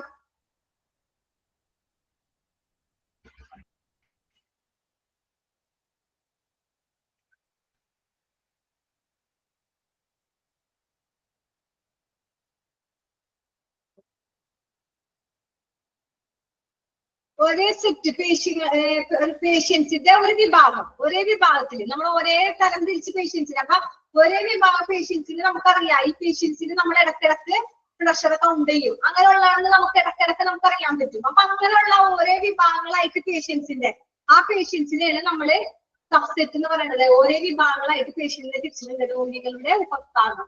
അതിലെ നമ്മൾ ഇതൊക്കെ നോക്കണം. പേഷ്യൻസിന്റെ രോഗിയെ തെരഞ്ഞെടുക്കുന്ന ഉപവിഭാഗത്തിൽ നമ്മൾ എന്ത് നോക്കണം, ഇടക്കിടക്ക് ബ്ലഡ് പ്രഷർ നോക്കണം, രക്തസമ്മർദ്ദം പരിശോധിക്കണം. അതിൽ നമ്മൾ കറക്റ്റ് നോക്കണം. ഓക്കെ, അതാണ് ആ പോയിന്റ് പറഞ്ഞത്. അതിലൊന്നുമില്ല നമ്മൾ പ്രധാനമായിട്ട് അതിൽ പറയാനായിട്ടൊന്നുമില്ല. ട്രാൻസ്ഫർ ചെയ്യുന്ന പേഷ്യൻസിന് ECG നോക്കണം. എന്തൊക്കെ നോക്കണം എന്നുള്ളതാണ് അണ്ടർലൈൻ ചെയ്യുക. ECG, electro cardiogram, non invasive blood pressure, oxygen saturation, temperature, അത്രേ ഉള്ളൂ. പിന്നെ സബ്സെറ്റ് ഇടക്ക് ഓരോ പേഷ്യൻസിന്റെ അതിൽ അങ്ങനെയുള്ള പേഷ്യൻസിന് ഇടക്ക് ബ്ലഡ് പ്രഷർ നോക്കണം. പിന്നെ അവരെ നോട്ട് ചെയ്യണം. നമ്മൾ നോട്ടബിളി അഫക്റ്റഡ് ഇങ്ങനത്തെ മോഷൻ ആർട്ടിഫാക്ട്സ് എന്ന് വെച്ചാൽ എന്താ, കൈകാലി ചലനങ്ങൾ, അവരെ കൈ ചലിക്കുന്നുണ്ടോ, അവരെ കൈ അനങ്ങുന്നുണ്ടോ. നമ്മള് 5 മണിക്കൂർ, ചിലപ്പോ ചില പേഷ്യൻസിന് 5 പോരാ, ഒരു 6-7 മണിക്കൂർ പേഷ്യൻസ് വണ്ടി തന്നെ ആയിരിക്കും. അപ്പൊ ആ പേഷ്യൻസ് കിടപ്പാ കിടക്കണേ അല്ലേ. ആംബുലൻസിൽ കിടക്കുമ്പോ അവർക്ക് സാധാരണ ലെവലില് ഹോസ്പിറ്റലിൽ റൂമിൽ കിടക്കണ പോലെ കിടക്കാനൊന്നും പറ്റില്ല. അപ്പൊ എമർജൻസി പേഷ്യൻസ് ഇങ്ങനെ കിടക്കുമ്പോ കൈ എങ്ങനെയാണ്, നമ്മുടെ കൈ അനങ്ങുന്നത്, കൈ റോഡിലോട്ട് ഡോറിന്റെ അരിയിട്ട് കിടന്നുണ്ടോ, റോഡിൽ പുറത്തേക്ക് പോയിട്ടുണ്ടോ എന്നുള്ള കാര്യങ്ങളൊക്കെ നമ്മൾ ശ്രദ്ധിക്കണം വേണ്ടേ. അതാണ് അവിടെ പറഞ്ഞത്. പിന്നെ പേഷ്യൻസിന് പ്രഷർ നോക്കണം, അങ്ങനത്തെ ഉള്ള കാര്യങ്ങൾ. നെക്സ്റ്റ് എന്താ, all the inspection equipment should be secured accurately and should be placed below level of patient uninterrupted inspection. The electrical device must be functional on battery power with the provisional of extra batteries during transfer. എന്ന് വെച്ചാൽ എന്താ നമ്മൾ പറഞ്ഞു പേഷ്യൻസിനെ നമ്മൾ transfer ചെയ്യാൻ പോവുകയാണ്. അപ്പൊ ഇത് എല്ലാ കാര്യങ്ങളും ചെക്ക് ചെയ്യണം. അതിന്റെ കൂടെ പേഷ്യൻസിന് എന്തെങ്കിലും ഡിവൈസ് ബാറ്ററിയിൽ വർക്ക് ചെയ്യുന്ന ഡിവൈസ് വെച്ചിട്ടുണ്ടോ? നമ്മൾ പറഞ്ഞു ഓക്സിജൻ ആയാലും ഓക്സിജൻ ഇതിലെന്താ ഓക്സിജൻ സാച്ചുറേഷൻ അങ്ങനെയൊക്കെ കാര്യങ്ങൾ നമ്മൾ പറഞ്ഞു. അപ്പൊ ഇതിന്റെ നെബുലൈസ് കൊടുക്കുന്ന പേഷ്യന്റ് ആയിരിക്കും. ഇടക്കിടക്ക് പേഷ്യന്റിന്റെ മേലെ കഫക്കെട്ട് ശ്വാസം മുട്ടൊക്കെ എന്തെങ്കിലും ഉണ്ടെങ്കിൽ നെബുലൈസ് കൊടുക്കും. ഈ നെബുലൈസ് കൊടുക്കുന്ന പേഷ്യന്റ് നമ്മൾ ഹോസ്പിറ്റലിൽ എങ്ങനെയാ കൊടുക്കണേ? എങ്ങനെ? ഇത് പ്ലഗിൽ കുത്തിയിട്ട് കറണ്ടിലാണ് കൊടുക്കണേ. നമുക്ക് ആംബുലൻസിൽ അങ്ങനെ പറ്റില്ല. അപ്പൊ എന്ത് ചെയ്യും? അത് ബാറ്ററിയിലായിരിക്കും വർക്ക് ചെയ്യണേ. അപ്പൊ വർക്ക് ചെയ്യുമ്പോൾ നമ്മൾ ഇങ്ങനെ നമുക്കറിയാം ഈ പേഷ്യൻസിന് നെബുലൈസ് ഇടക്കിടക്ക് വേണം. അപ്പൊ ഇത് ആംബുലൻസിൽ പോവുകയാണ്. അപ്പൊ നമ്മൾ ആ സമയത്ത് അത് കറക്റ്റ് നോക്കിയിട്ട് അതിന്റെ ബാറ്ററി ചാർജിൽ ഇട്ടിട്ടുണ്ടോ, ഈ നെബുലൈസിന്റെ ബാറ്ററി ആക്റ്റീവായിട്ട് വർക്ക് ചെയ്യോ എന്നുള്ള കാര്യങ്ങൾ നമ്മൾ കറക്റ്റ് നോക്കിയിട്ട് വേണം പേഷ്യൻസിന് അത് എടുക്കാനായിട്ട്. ഓക്കെ, ഇപ്പൊ അതിനൊരു ആവശ്യം വന്നു, അതിന് ബാറ്ററി ചാർജ് ഇല്ലെങ്കിൽ ആ പേഷ്യൻസിന് അതൊരു ഇതാവില്ല. അപ്പൊ നമ്മളത് വെറുതെ. അപ്പൊ നമ്മൾ എന്ത് വേണം? ഹോസ്പിറ്റലിൽ നിന്ന് ട്രാൻസ്ഫർ ആകുന്ന സമയത്ത് ആ പേഷ്യന്റ് എന്തെല്ലാം കാര്യങ്ങൾ ഉപയോഗിക്കുന്നുണ്ട്. ഇപ്പൊ ഇലക്ട്രിക്കൽ ഡിവൈസ് മസ്റ്റ് ബി എന്തെങ്കിലും ആയാലും ഫങ്ഷണൽ. അതിന്റെ ബാറ്ററി പവർ നമ്മൾ ചെക്ക് ചെയ്യണം. ബാറ്ററി പവർ ചെക്ക് ചെയ്യണം, അല്ലെങ്കിൽ എക്സ്ട്രാ ബാറ്ററി എടുത്തു വെക്കണം. ബാറ്ററി ലെവൽ ചെക്ക് ചെയ്തിട്ട് ആ ബാറ്ററിയുടെ കൂടെ വേറെ ഏതെങ്കിലും ഒരു ബാറ്ററി സെപ്പറേറ്റ് എടുത്ത് വെക്കണം. അത് മസ്റ്റ് ആണ്. അതാണ് ആ പോയിന്റിൽ അവിടെ പറഞ്ഞത്. പിന്നെന്താ? Patients on ventilator must be shifted on portable transport ventilators with the provision of display of alarms associated with tidal volume, airways, inspiratory, expiratory ratio, inspired oxygen fraction and respiration. ഒന്നുമല്ല. എന്താ അതില് പറഞ്ഞേ? പേഷ്യൻസിനെ നമ്മൾ ഷിഫ്റ്റ് ചെയ്യണം. Shift ചെയ്യുമ്പോ portable transport ആണ് നമ്മൾ select ചെയ്തേക്കുന്നത്. എന്താ? Portable transport. അപ്പൊ അതിലുള്ള വെന്റിലേറ്റർ ഉണ്ടാവും. അതിലെന്തുണ്ടാവും? വെന്റിലേറ്റർ. ആംബുലൻസ് ട്രാൻസ്പോർട്ട് ആംബുലൻസ് ആണെങ്കിൽ എന്തായിരിക്കും? അതിൽ ഓരോ മോണിറ്റർ ചെയ്തു സ്ക്രീനിൽ. നമ്മൾ ഹോസ്പിറ്റലിലാണെങ്കിൽ എന്താ? വെന്റിലേറ്ററിൽ കിടക്കുന്ന പേഷ്യന്റിന് കറക്റ്റ് ലെവലില് അവർ കിടത്തി അതിൻ്റെതായ കാര്യങ്ങൾ കൈമേം കാലുമേം മൂക്കിൽ ട്യൂബൊക്കെ ഇട്ട് പിന്നെന്ത് ചെയ്യും? ചെമരിൽ നല്ലോണം മോണിറ്റർ ചെയ്തിട്ട് നമുക്ക് കാണാൻ പാകത്തിൽ ഫിറ്റ് ചെയ്ത് വെക്കും. പേഷ്യൻസിന്റെ എവിടെ വെക്കും? ബെഡിൽ വെക്കും. പക്ഷെ ട്രാൻസ്ഫർ ചെയ്യുന്ന പേഷ്യന്റ്, നമ്മൾ പേഷ്യന്റിനെ ട്രാൻസ്ഫർ ചെയ്യണം. അപ്പൊ നമ്മൾക്ക് ഈ മോണിറ്ററിങ് ഇതൊക്കെ കാണണമെങ്കിൽ എന്ത് ചെയ്യാൻ പറ്റും? അതൊരു പോർട്ടബിൾ ആയ ട്രാൻസ്പോർട്ട് ആണ്. അതിൽ വെന്റിലേറ്റർ ഉണ്ട്. പക്ഷെ നമ്മൾക്ക് ഇതിന്റെ എന്ത് ചെയ്യാൻ പറ്റും? നമ്മളപ്പോ ഓക്സിജൻ ലെവലായാലും ഇൻസ്പിറേറ്ററി എക്സ്പിറേറ്ററി എന്ന് വെച്ചാൽ പുറത്തേക്ക് ഓക്സിജൻ കിട്ടാലും ഉള്ളിലേക്ക് വിട്ടാലും ഉള്ളിലേക്ക് എടുത്താലും പുറത്തേക്ക് വിട്ടാലുള്ള അതിന്റെ കറക്റ്റ് റേറ്റ്, ഇൻസ്പയർഡ് ഓക്സിജൻ, പിന്നെന്താ എയർവേ പ്രഷർ, നമ്മൾ പ്രഷർ എയർവേ ചെയ്യണത്, അങ്ങനത്തെ ഉള്ള കാര്യങ്ങളൊക്കെ കറക്റ്റ് നോട്ട് ചെയ്യാനായിട്ട് അലാറം സെറ്റ് ചെയ്ത് വെക്കണം. എന്ത് ചെയ്യണം? അലാറം സെറ്റ് ചെയ്ത് വെക്കണം. ഓക്കെ, അതാണ് പറഞ്ഞത്. അലാറം സെറ്റ് ചെയ്ത് വെക്കണം. ഓക്കെ, എന്താ ഒന്നും കൂടി പറയാ? ലാസ്റ്റ് പോയിന്റ് എന്താ നമ്മൾ പറഞ്ഞേ? എന്താ പറഞ്ഞേ? പേഷ്യൻസിന് ventilator must be shifted portable. എന്ന് വെച്ചാൽ വെന്റിലേറ്റർ ഉള്ള പേഷ്യന്റിന്, അങ്ങനെയുള്ള എന്തെങ്കിലും പേഷ്യന്റിന് വെന്റിലേറ്റർ പേഷ്യന്റിന് നമ്മൾ എല്ലാ പേഷ്യന്റും അല്ല, ഏതെങ്കിലും എമർജൻസി ആയ പേഷ്യൻസിന് നമ്മൾ വെന്റിലേറ്റർ എടുക്കും. ആ വെന്റിലേറ്റർ ഉള്ള പേഷ്യന്റ് നമ്മൾ കൊണ്ടുപോകുമ്പോൾ എന്ത് വേണം? അതിലെ oxygen rate, pulse rate, temperature rate, ഇവിടെ പറഞ്ഞിട്ടുള്ളത് ഏതാ? Inspiratory expiratory ratio. പിന്നെ ടൈഡൽ വോളിയം എന്ന് വെച്ചാൽ എന്താ? ടൈഡൽ വോളിയവുമായി ബന്ധപ്പെട്ട് അലാറം സെറ്റ് ചെയ്യണമെന്നാ പറഞ്ഞേക്കണേ. ടൈഡൽ വോളിയമായിട്ട് ബന്ധപ്പെട്ട് അലാറം സെറ്റ് ചെയ്യണമെന്നാ പറഞ്ഞേക്കണേ. ഓക്കെ, അപ്പൊ ടൈഡൽ വോളിയം എന്ന് പറയുന്നത് എന്താ? നമ്മള് പേഷ്യൻസിന് എന്തിനാ ശ്വസിക്കുമ്പോഴും ഉച്ഛ്വസിക്കുമ്പോഴും നമ്മൾ വായു വിടും. ആ വായുവിന്റെ ഇത് നമ്മൾ എന്താ വരുന്നേ? ഓരോ എത്ര അളവാണോ നമ്മൾ ശ്വാസം വലിച്ചെടുക്കുന്നത് അതിന്റെ ഒരു അളവ്. ശ്വസിക്കുമ്പോഴും വിശ്വസിക്കുമ്പോഴും നമ്മൾ വലിച്ചെടുക്കണത് ഏതാ?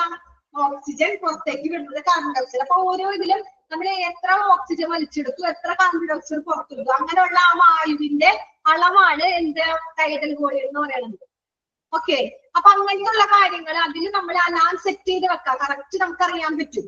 നമ്മൾ ഇടക്കിടക്ക് നോക്കാനായിട്ട് നമ്മൾ ഹോസ്പിറ്റലിലല്ല, പേഷ്യൻസിനെ കൊണ്ട് നമ്മൾ ആംബുലൻസിലാണ് പോണത്. അപ്പൊ ഇതില് നമ്മൾ അറിയാനായിട്ട് അലാം സെറ്റ് ചെയ്ത് airway pressure, inspiratory expiratory, inspired ഓക്സിജന്റെ ഫ്രാക്ഷൻസ്, റെസ്പിറേറ്ററി റേറ്റ് എല്ലാരും നമ്മൾ നോക്കണം അലാറം സെറ്റ് ചെയ്തിട്ട്. ഓക്കെ, അതാണ് ലാസ്റ്റ് പോയിന്റ് പറഞ്ഞത്.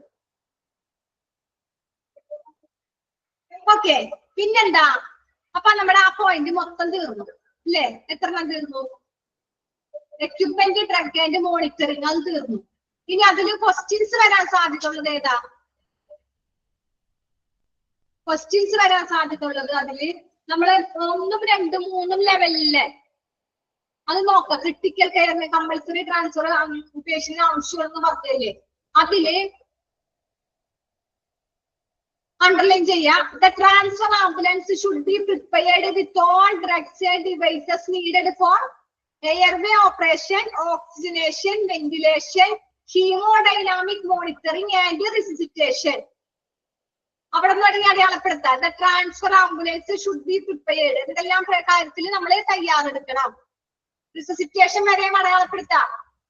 ഓക്കെ, അതില് ഏതാ ചോദിക്കുന്നു പറയാൻ പറ്റില്ല. ഇമ്പോർട്ടന്റ് ക്വസ്റ്റ്യൻസ് വരാൻ സാധ്യത ഉള്ളതാണ് പറഞ്ഞത്.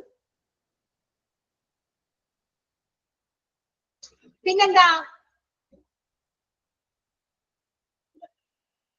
The drugs, രണ്ടാമത്തെ പോയിന്റില് the drugs required for patient transfer involve muscle relax, sedative, analgesic, drops. അത് അണ്ടർലൈൻ ചെയ്യാം, അടയാളപ്പെടുത്തായി റെസിസ്റ്റേഷൻ ഡ്രഗ്സ് വരെ. ഓക്കെ, പിന്നൊന്നുമില്ല. പിന്നെ മൂന്നാമത്തെ പോയിന്റിൽ ഏതാ വരുന്നത്? മൂന്നാമത്തെ പോയിന്റിൽ വരുന്നത് ഏതാ? It may be cautious to use. It എന്ന് പറയണത് ഏതാ? പറയണത് നമ്മുടെ ambulance. May be cautious to use invasive blood pressure inspection selected subset. അതിലൊന്നുമില്ല കേട്ടോ, അതൊന്നും വേണ്ട, അതിലൊന്നുമില്ല. ഇവിടെ അടയാളപ്പെടുത്തിക്കോ. The minimum standard of inspection. First, മൂന്നാമത്തേല് first point. The minimal standard of inspection suggested for patient transfer include uninterrupted electrocardiogram, ECG, non-invasive, oxygen, temperature. അത്രയും points അടയാളപ്പെടുത്താം. നമ്മൾ ട്രാൻസ്ഫർ ചെയ്യുമ്പോൾ ഈ കാര്യങ്ങളൊക്കെ ശ്രദ്ധിക്കണം, ഇൻക്ലൂഡ് ചെയ്യേണ്ടതൊക്കെ പറഞ്ഞത്. ഓക്കെ, പിന്നെ നാലാമത്തേൽ ഏതാ? നമ്മൾ ഇലക്ട്രോ ബാറ്ററി, ഇലക്ട്രിക്കൽ ഡിവൈസസിൽ നമ്മൾ എന്ത് ചെയ്യണം? Battery power with provision extra battery during transfer. Underline ചെയ്യാം, അടയാളപ്പെടുത്തുന്നില്ല എല്ലാവരും? ഓക്കെ, പിന്നെ patients ventilator must be signal. Last പോയിന്റിൽ അങ്ങനെ ഒന്നുമില്ല.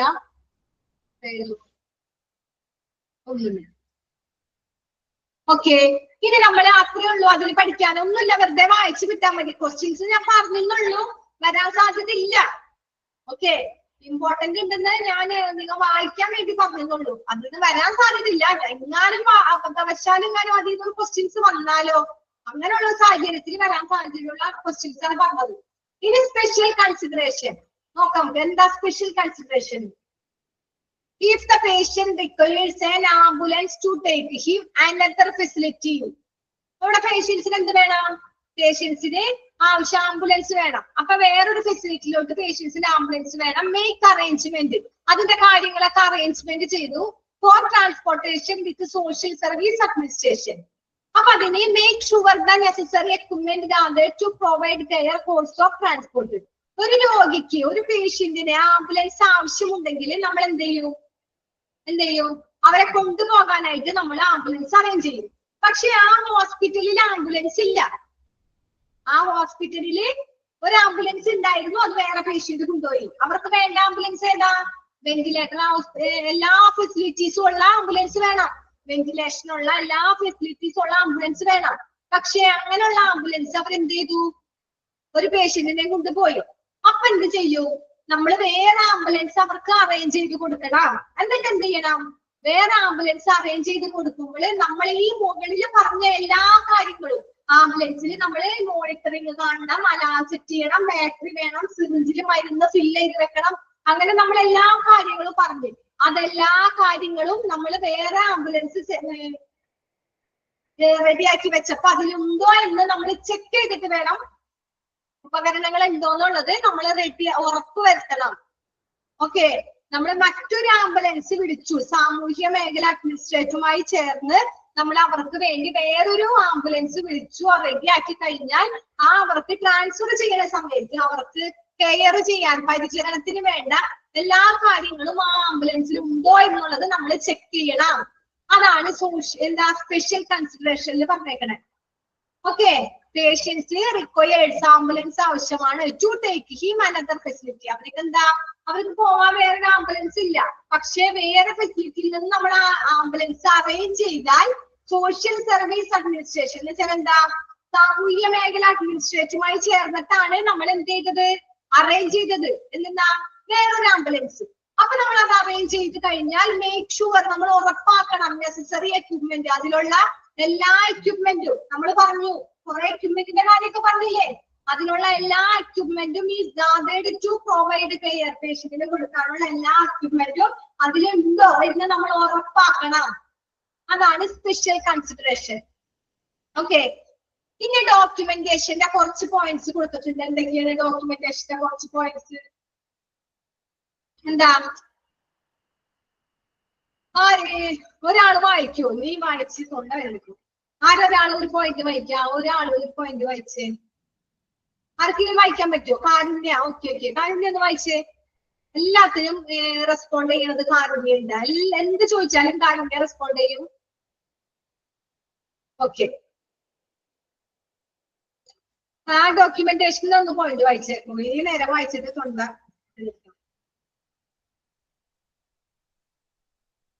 മൈക്ക് ഓഫ് ആണ്, സോറി. Okay okay.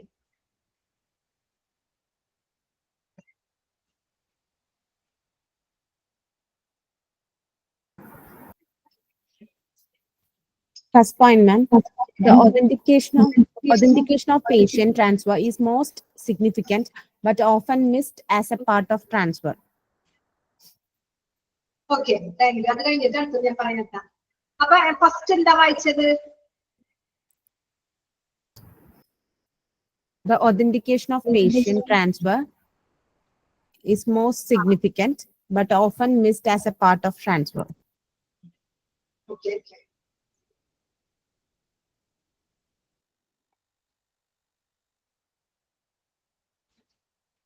ഓക്കെ, അപ്പൊ എന്താ പറഞ്ഞേ?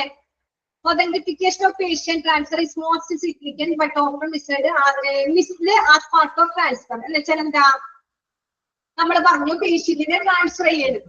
ഇങ്ങനെ പേഷ്യൻസിനെ ട്രാൻസ്ഫർ ചെയ്യുമ്പോൾ അതിനെ ഏറ്റവും നമ്മൾ എങ്ങനെ ട്രാൻസ്ഫർ ചെയ്യണത്, ഏത് രീതിയിലാണ് ട്രാൻസ്ഫർ ചെയ്യണത്? മോസ്റ്റ് സിഗ്നിഫിക്കന്റ്, ഏറ്റവും നല്ല ഒരു സിഗ്നിഫിക്കന്റ് ആയ രീതിയിൽ വേണം നമ്മൾ പേഷ്യൻസിനെ ട്രാൻസ്ഫർ ചെയ്തായിട്ട്. ആധികാരികമായിട്ട് ഏറ്റവും ശാസ്ത്രീയമായ രീതി. നമ്മളിപ്പോ എല്ലാ കാര്യങ്ങളും കറക്റ്റ് ആയിട്ട് നമ്മളെല്ലാം ഉണ്ട്. നമ്മൾ നോക്കി പേഷ്യൻസിനുള്ള ഇഞ്ചക്ഷൻ ആയാലും ഇഞ്ചക്ഷന് ശരിക്കും എല്ലാവരോടും നിങ്ങൾക്ക് ബോറടിക്കണ്ട. 3 മണിയാവുമ്പോ ക്ലാസ് നിർത്താനാണ് പറഞ്ഞത്. ഇനി 6 മിനിറ്റ് കൂടി ഉള്ളൂ. കണ്ടിന്യൂ ചെയ്യണോ?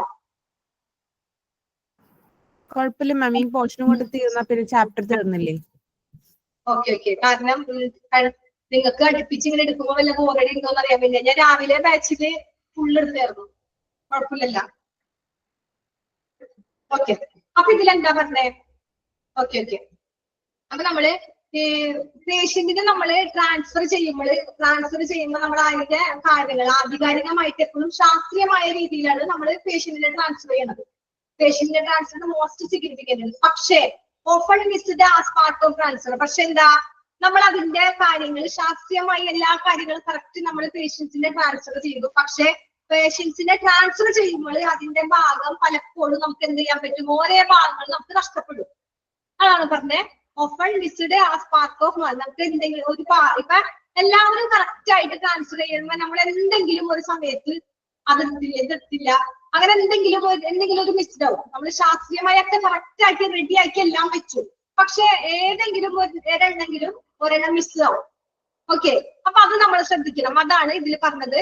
ഫസ്റ്റ് എന്താ, രോഗിയുടെ ആ ട്രാൻസ്ഫർ ചെയ്യുന്ന സമയത്ത് നമ്മളെല്ലാം കറക്റ്റ് ആക്കി വെച്ചിട്ടുണ്ടെങ്കിലും ആധികാരികമായിട്ടൊക്കെ റെഡി ആക്കി വെച്ചിട്ടുണ്ടെങ്കിൽ ശാസ്ത്രീയമായൊക്കെ വെച്ചിട്ടുണ്ട്. പക്ഷേ ആ ട്രാൻസ്ഫർ സമയത്ത് ഇതിന്റെ കാര്യങ്ങൾ പലപ്പോഴും നമുക്ക് എന്ത് ചെയ്യും, നഷ്ടപ്പെടും.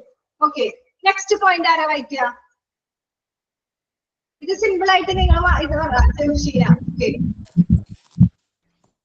ഇതെല്ലാവർക്കും മതി. ഞാൻ വിചാരിച്ചു ഉച്ച സമയത്ത് എല്ലാവരും ഭയങ്കര ടയേർഡ് ആയിരിക്കും, ആർക്കും വായിക്കാൻ വലിയ താല്പര്യമില്ല എന്നാണ്. Okay, okay. The authentication should always be obvious at all stages of transfer. Since it was the only legal report that the patient was transferred, it must consist of the patient's condition, reason to transfer, names and designation of referring and receiving clinicians, details and status of important signs before the transfer, clinical events during the transfer and the treatment given. Okay.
അഞ്ച് minute എല്ലാവരും ഒന്ന് വായിച്ചു നോക്കൂ. 5 minute.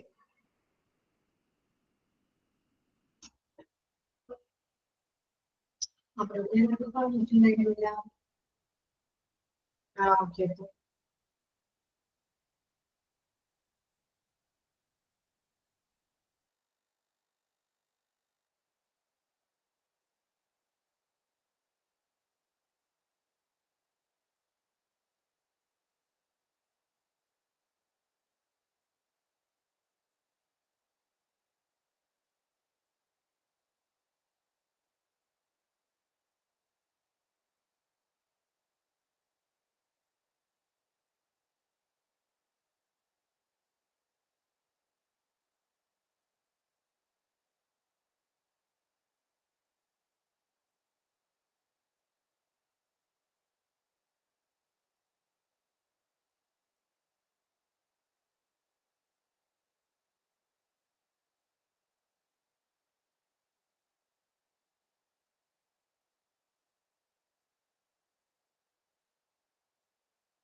Okay. എന്താണ് നമ്മൾ പറഞ്ഞത്? രണ്ടാമത്തെ ഒന്നുകൂടി വായിച്ചേ. ഒരാളും കൂടി വായിച്ചേ. രണ്ടാമത്തെ പോയിന്റ് ഒന്ന് വായിച്ചേ. The authentication should always be obvious at all stages of transfer, since it was the only legal report that the patient was transferred. So it must be consist of the patient's condition, reason to transfer name, and designation of referring and receiving clinicians, details and status of important signs before the transfer, clinical event during the transfer, and the treatment given. Okay, അപ്പൊ എന്താ ഇതിൽ പറഞ്ഞേക്കണേ? നമ്മൾ ഇതിൽ പറഞ്ഞേക്കുന്നത് should be obvious of stages of transfer. പേഷ്യന്റിനെ നമ്മൾ transfer ചെയ്യുന്ന സമയത്ത് നമ്മൾ പറഞ്ഞു അതിന്റെ ആധികാരിക കറക്റ്റ് ആയിരിക്കും, പക്ഷെ നമുക്ക് അതിന്റെ എന്തെങ്കിലും ഒന്ന് മിസ്സാകുള്ളൂ. അപ്പൊ അതിന്റെ ആ ട്രാൻസ്ഫർ ചെയ്യുന്ന സമയത്ത് നമുക്ക് അതിന്റെ ആധികാരികത എങ്ങനെ ആയിരിക്കണം? നല്ല വ്യക്തമായിരിക്കണം. അതുപോലെ തന്നെ since it was only legal reports that the patients was transferred, it must consist patient condition result, transfer name, send destination, referring and receiving clinics details, status, important signs before the transfer, clinical events during the transfer and treatment given. എന്ന് വെച്ചാൽ എന്താ, നമ്മൾ രോഗിയെ മാറ്റി പേഷ്യൻസിനെ നമ്മൾ transfer ചെയ്യാനായിട്ട് മാറ്റിയതിന് എന്ത് വേണം? ലീഗൽ റിപ്പോർട്ട്സ് വേണം, നിയമപരമായ legal reports. Since it was only legal reports വേണം. അപ്പൊ ഇതിന്റെ ലീഗൽ റിപ്പോർട്ട്സ് മാത്രമായതിനാൽ അതിനെന്താ, നമുക്ക് പേഷ്യൻസിന്റെ ഈ ട്രാൻസ്ഫർ ചെയ്യണതിന്റെ പേരും അതിന്റെ കണ്ടീഷൻസ്, പേര്, നെയിംസ്, ഡിസൈനേഷൻ, അങ്ങനത്തെ ഉള്ള കാര്യങ്ങൾ, റെഫറൽ ചെയ്യുന്ന കാര്യങ്ങൾ, പേരും അതിന്റെ മാറ്റണതിനുള്ള കാര്യങ്ങൾ. ഇവിടെ എന്തൊക്കെ പറഞ്ഞിട്ടുണ്ട്? ട്രാൻസ്ഫർ നെയിമോ, ഡിസൈനേഷൻ ആൻഡ് റെഫറിങ്, റിസീവ് ചെയ്യുന്ന ക്ലിനിക്ക്, അങ്ങനെയുള്ള ഡീറ്റെയിൽ. നമ്മൾ ഏത് ഹോസ്പിറ്റലിലോട്ടാണ്, ഏത് ക്ലിനിക്കിലോട്ടാണ് പേഷ്യൻസിനെ റിസീവ് ചെയ്യണത് ഏത് ഹോസ്പിറ്റലാണ് പേഷ്യന്റിനെ നമ്മൾ കൊണ്ടുപോണത്, ആ ഹോസ്പിറ്റലിന്റെ പേര്, അവിടുത്തെ ഡീറ്റെയിൽസ്, സ്റ്റാറ്റസ്, ഇമ്പോർട്ടൻറ്റ് സയൻസ് എന്ന് വെച്ചാൽ പേഷ്യൻസിന്റെ ഇപ്പോഴത്തെ അവസ്ഥ, കണ്ടീഷൻസ്, ബിഫോർ ദ ട്രാൻസ്ഫറിന് മുമ്പ് എല്ലാ കാര്യങ്ങളും, ഈ രോഗിയുടെ അവസ്ഥ, എല്ലാ കാരണങ്ങളും നമ്മൾ എന്തിരിക്കണം? പേഷ്യൻസിനെ ട്രാൻസ്ഫർ ചെയ്യുന്നതിന് മുമ്പ് ഓൾ ട്രീറ്റ്മെന്റ് എഗ്രിമെന്റ് നമ്മൾ ഉണ്ടായിരിക്കണം നമ്മുടെ കയ്യിൽ, പേഷ്യൻസിനെ കൊണ്ടുപോകുമ്പോൾ. ഇത് നമ്മൾ മുമ്പ് പറഞ്ഞതാണ്, ആ പറഞ്ഞതന്നെ വീണ്ടും റിപ്പീറ്റ് പറഞ്ഞുള്ളൂ. ഇതിലൊരു പോയിന്റ് പറയാത്തത് മാത്രം ലീഗൽ റിപ്പോർട്ട്സ് എന്ന് മാത്രം. രോഗിയെ നമ്മള് മാറ്റണേന്ന് എന്ത് വേണം? ലീഗൽ റിപ്പോർട്ട്സ് വേണം, നിയമപരമായ റിപ്പോർട്ട്സ്. അത് കൺസെന്റ് എഴുതുമ്പോൾ തന്നെ നമ്മൾ പേഷ്യൻസിനെ കൊണ്ട്, പേഷ്യൻസിന്റെ ബൈസ്റ്റാൻഡറിനെ കൊണ്ട് പേഷ്യൻസിനെ നമ്മൾ കൊണ്ടുപോവേത്, നിങ്ങൾ ഇന്ന ഹോസ്പിറ്റലിലോട്ട് ട്രാൻസ്ഫർ ചെയ്യണമെന്ന് നമ്മൾ അവരെ കൊണ്ട് കൺസെന്റ് എഴുതി ഒപ്പിടുമ്പോ തന്നെ അതൊരു ലീഗൽ റിപ്പോർട്ട്സ് നമ്മൾ അതിന് റെഡിയാക്കും. കാരണം പിന്നീട് എന്തെങ്കിലും കേസ് സംബന്ധമായിട്ട് ഹോസ്പിറ്റലിനോ അവിടുത്തെ മാനേജ്മെന്റിന് എന്തെങ്കിലും ബുദ്ധിമുട്ട് വന്നു കഴിഞ്ഞാൽ നമ്മുടെ ഭാഗം ക്ലിയർ ആവാൻ നമ്മൾ എന്ത് ചെയ്യും? ഇതുപോലെ അതിനാണ് ഇവരെ കയ്യിൽ നമ്മൾ കൺസെന്റ് എഴുതി ഒപ്പിടുന്നത്. അപ്പൊ ഇതൊക്കെ ഇവിടെ മുന്നേ പറഞ്ഞത് തന്നെയാണ്, അതിൽ പുതിയതായിട്ടൊന്നുമില്ല. ഇനി അതിൽ പറയാനുള്ളത് ലീഗൽ റിപ്പോർട്ട്സ് ആയിട്ട്, ആ പേഷ്യൻസിന്റെ ലീഗൽ റിപ്പോർട്ട്സിൽ എന്ത് വേണം? എല്ലാ കാര്യവും ഉണ്ടായിരിക്കണം. ലീഗൽ റിപ്പോർട്ട്സിൽ പേഷ്യൻസിനെ നമ്മൾ ട്രാൻസ്ഫർ ചെയ്യുന്ന എല്ലാ കാര്യവും ഉണ്ടായിരിക്കണം. അതുപോലെ തന്നെ ഏത് ഹോസ്പിറ്റലിലോട്ടാണ് പേഷ്യൻസിനെ റിസീവ് ചെയ്യണത്, പേഷ്യൻസിന്റെ കണ്ടീഷൻ, ഇവിടുന്ന് പോകുമ്പോഴുള്ള കണ്ടീഷൻ, അവിടെ ചെന്നിട്ട് പേഷ്യൻസിനെ നമ്മൾ അവിടെ ഹാങ് ഓവർ ചെയ്ത് അവിടുത്തെ എല്ലാ കാര്യവും നമ്മളിത് മുമ്പ് പറഞ്ഞു, ഓറലായിട്ട് പേഷ്യൻസിന് പറഞ്ഞു കൊടുക്കണം, വാക്കാലെ പറഞ്ഞു കൊടുക്കണം. അതുപോലെ തന്നെ നമ്മൾ എഴുതിയ ഡോക്യുമെന്റ്സിൽ നമ്മളുടെ എല്ലാ ഡീറ്റെയിൽസും ഡോക്യുമെന്റ്സും അവിടെ കൊടുക്കുമ്പോൾ തന്നെ ഓറലായിട്ട് കൊടുത്ത പേഷ്യൻസിനെ ഹാൻഡ് ഓവർ ചെയ്തിട്ടാണ് നമ്മൾ ഇവിടെ തിരിച്ചു പോരുന്നത്. അപ്പൊ അതിന്റെ ആ ലീഗൽ റെക്കോർഡ്സ് നമ്മൾ മറക്കരുത്, എല്ലാ കാര്യവും അതിൽ ഉണ്ടാകുമെന്നാണ് ആ വീണ്ടും പറഞ്ഞത്. നെക്സ്റ്റ് ആരാ വായിക്കുക? മൂന്നാമത്തെ പോയിന്റ് വായിച്ചേ. A standardized testimony.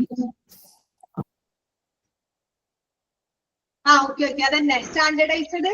A standardized testimony should be sustained both for intra and inter-hospital transfer. These legal purpose should be used for audit purpose for investigating the defect in the patient transfer.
Okay. മൂന്നാമത്തെ point ഒന്നുകൂടി വായിച്ച സമയമായില്ല. ഒന്നുകൂടി വായിച്ചേ. മൂന്നാമത്തെ point എന്താണ് വായിക്കാം. A standardized testimony should be used and sustained both for inter-hospital transfer. എന്നുവെച്ചാൽ എന്താ? Inter-hospital നമ്മൾ ട്രാൻസ്ഫർ ചെയ്യുമ്പോൾ അതിനെ എങ്ങനെ സാധാരണ ലെവലിലുള്ള എന്താ ഇന്റർ ഹോസ്പിറ്റലിൽ നമ്മൾ സാധാരണ ലെവലിൽ വേണം അതിന്റെ കാര്യങ്ങളൊക്കെ ചെയ്യാനായിട്ട്.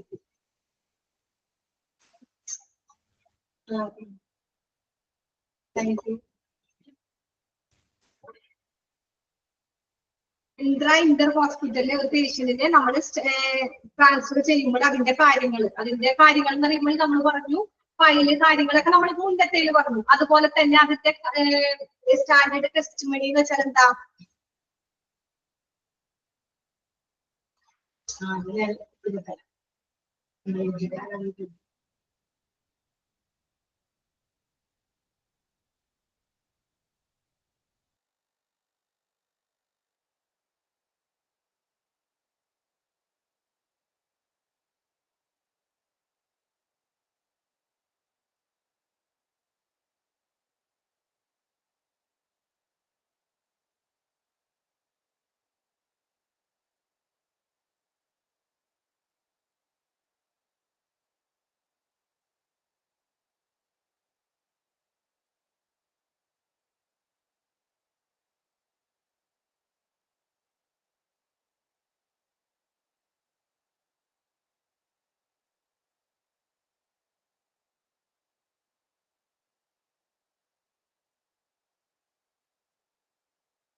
ഇന്റർ ഹോസ്പിറ്റലില് എന്താ സാധാരണ ലെവലില് ഒരു ടെസ്റ്റിമോണി, സാധാരണ സ്റ്റാൻഡേർഡ് ലെവലിലുള്ള ഒരു ടെസ്റ്റിമോണി ഉപയോഗിക്കുകയും വേണം. ഓക്കെ, അതാണ് അതിൽ പറഞ്ഞത്. പിന്നെന്താ? These legal paper should be used audit purpose. നമ്മൾ പറഞ്ഞു ഫസ്റ്റ് ഇതില് ഒരു ലീഗൽ പേപ്പറിന്റെ കാര്യം പറഞ്ഞു അല്ലേ? അപ്പൊ ആ ലീഗൽ പേപ്പർ എന്ത് ചെയ്യണം നമ്മള്? അതിന്റെ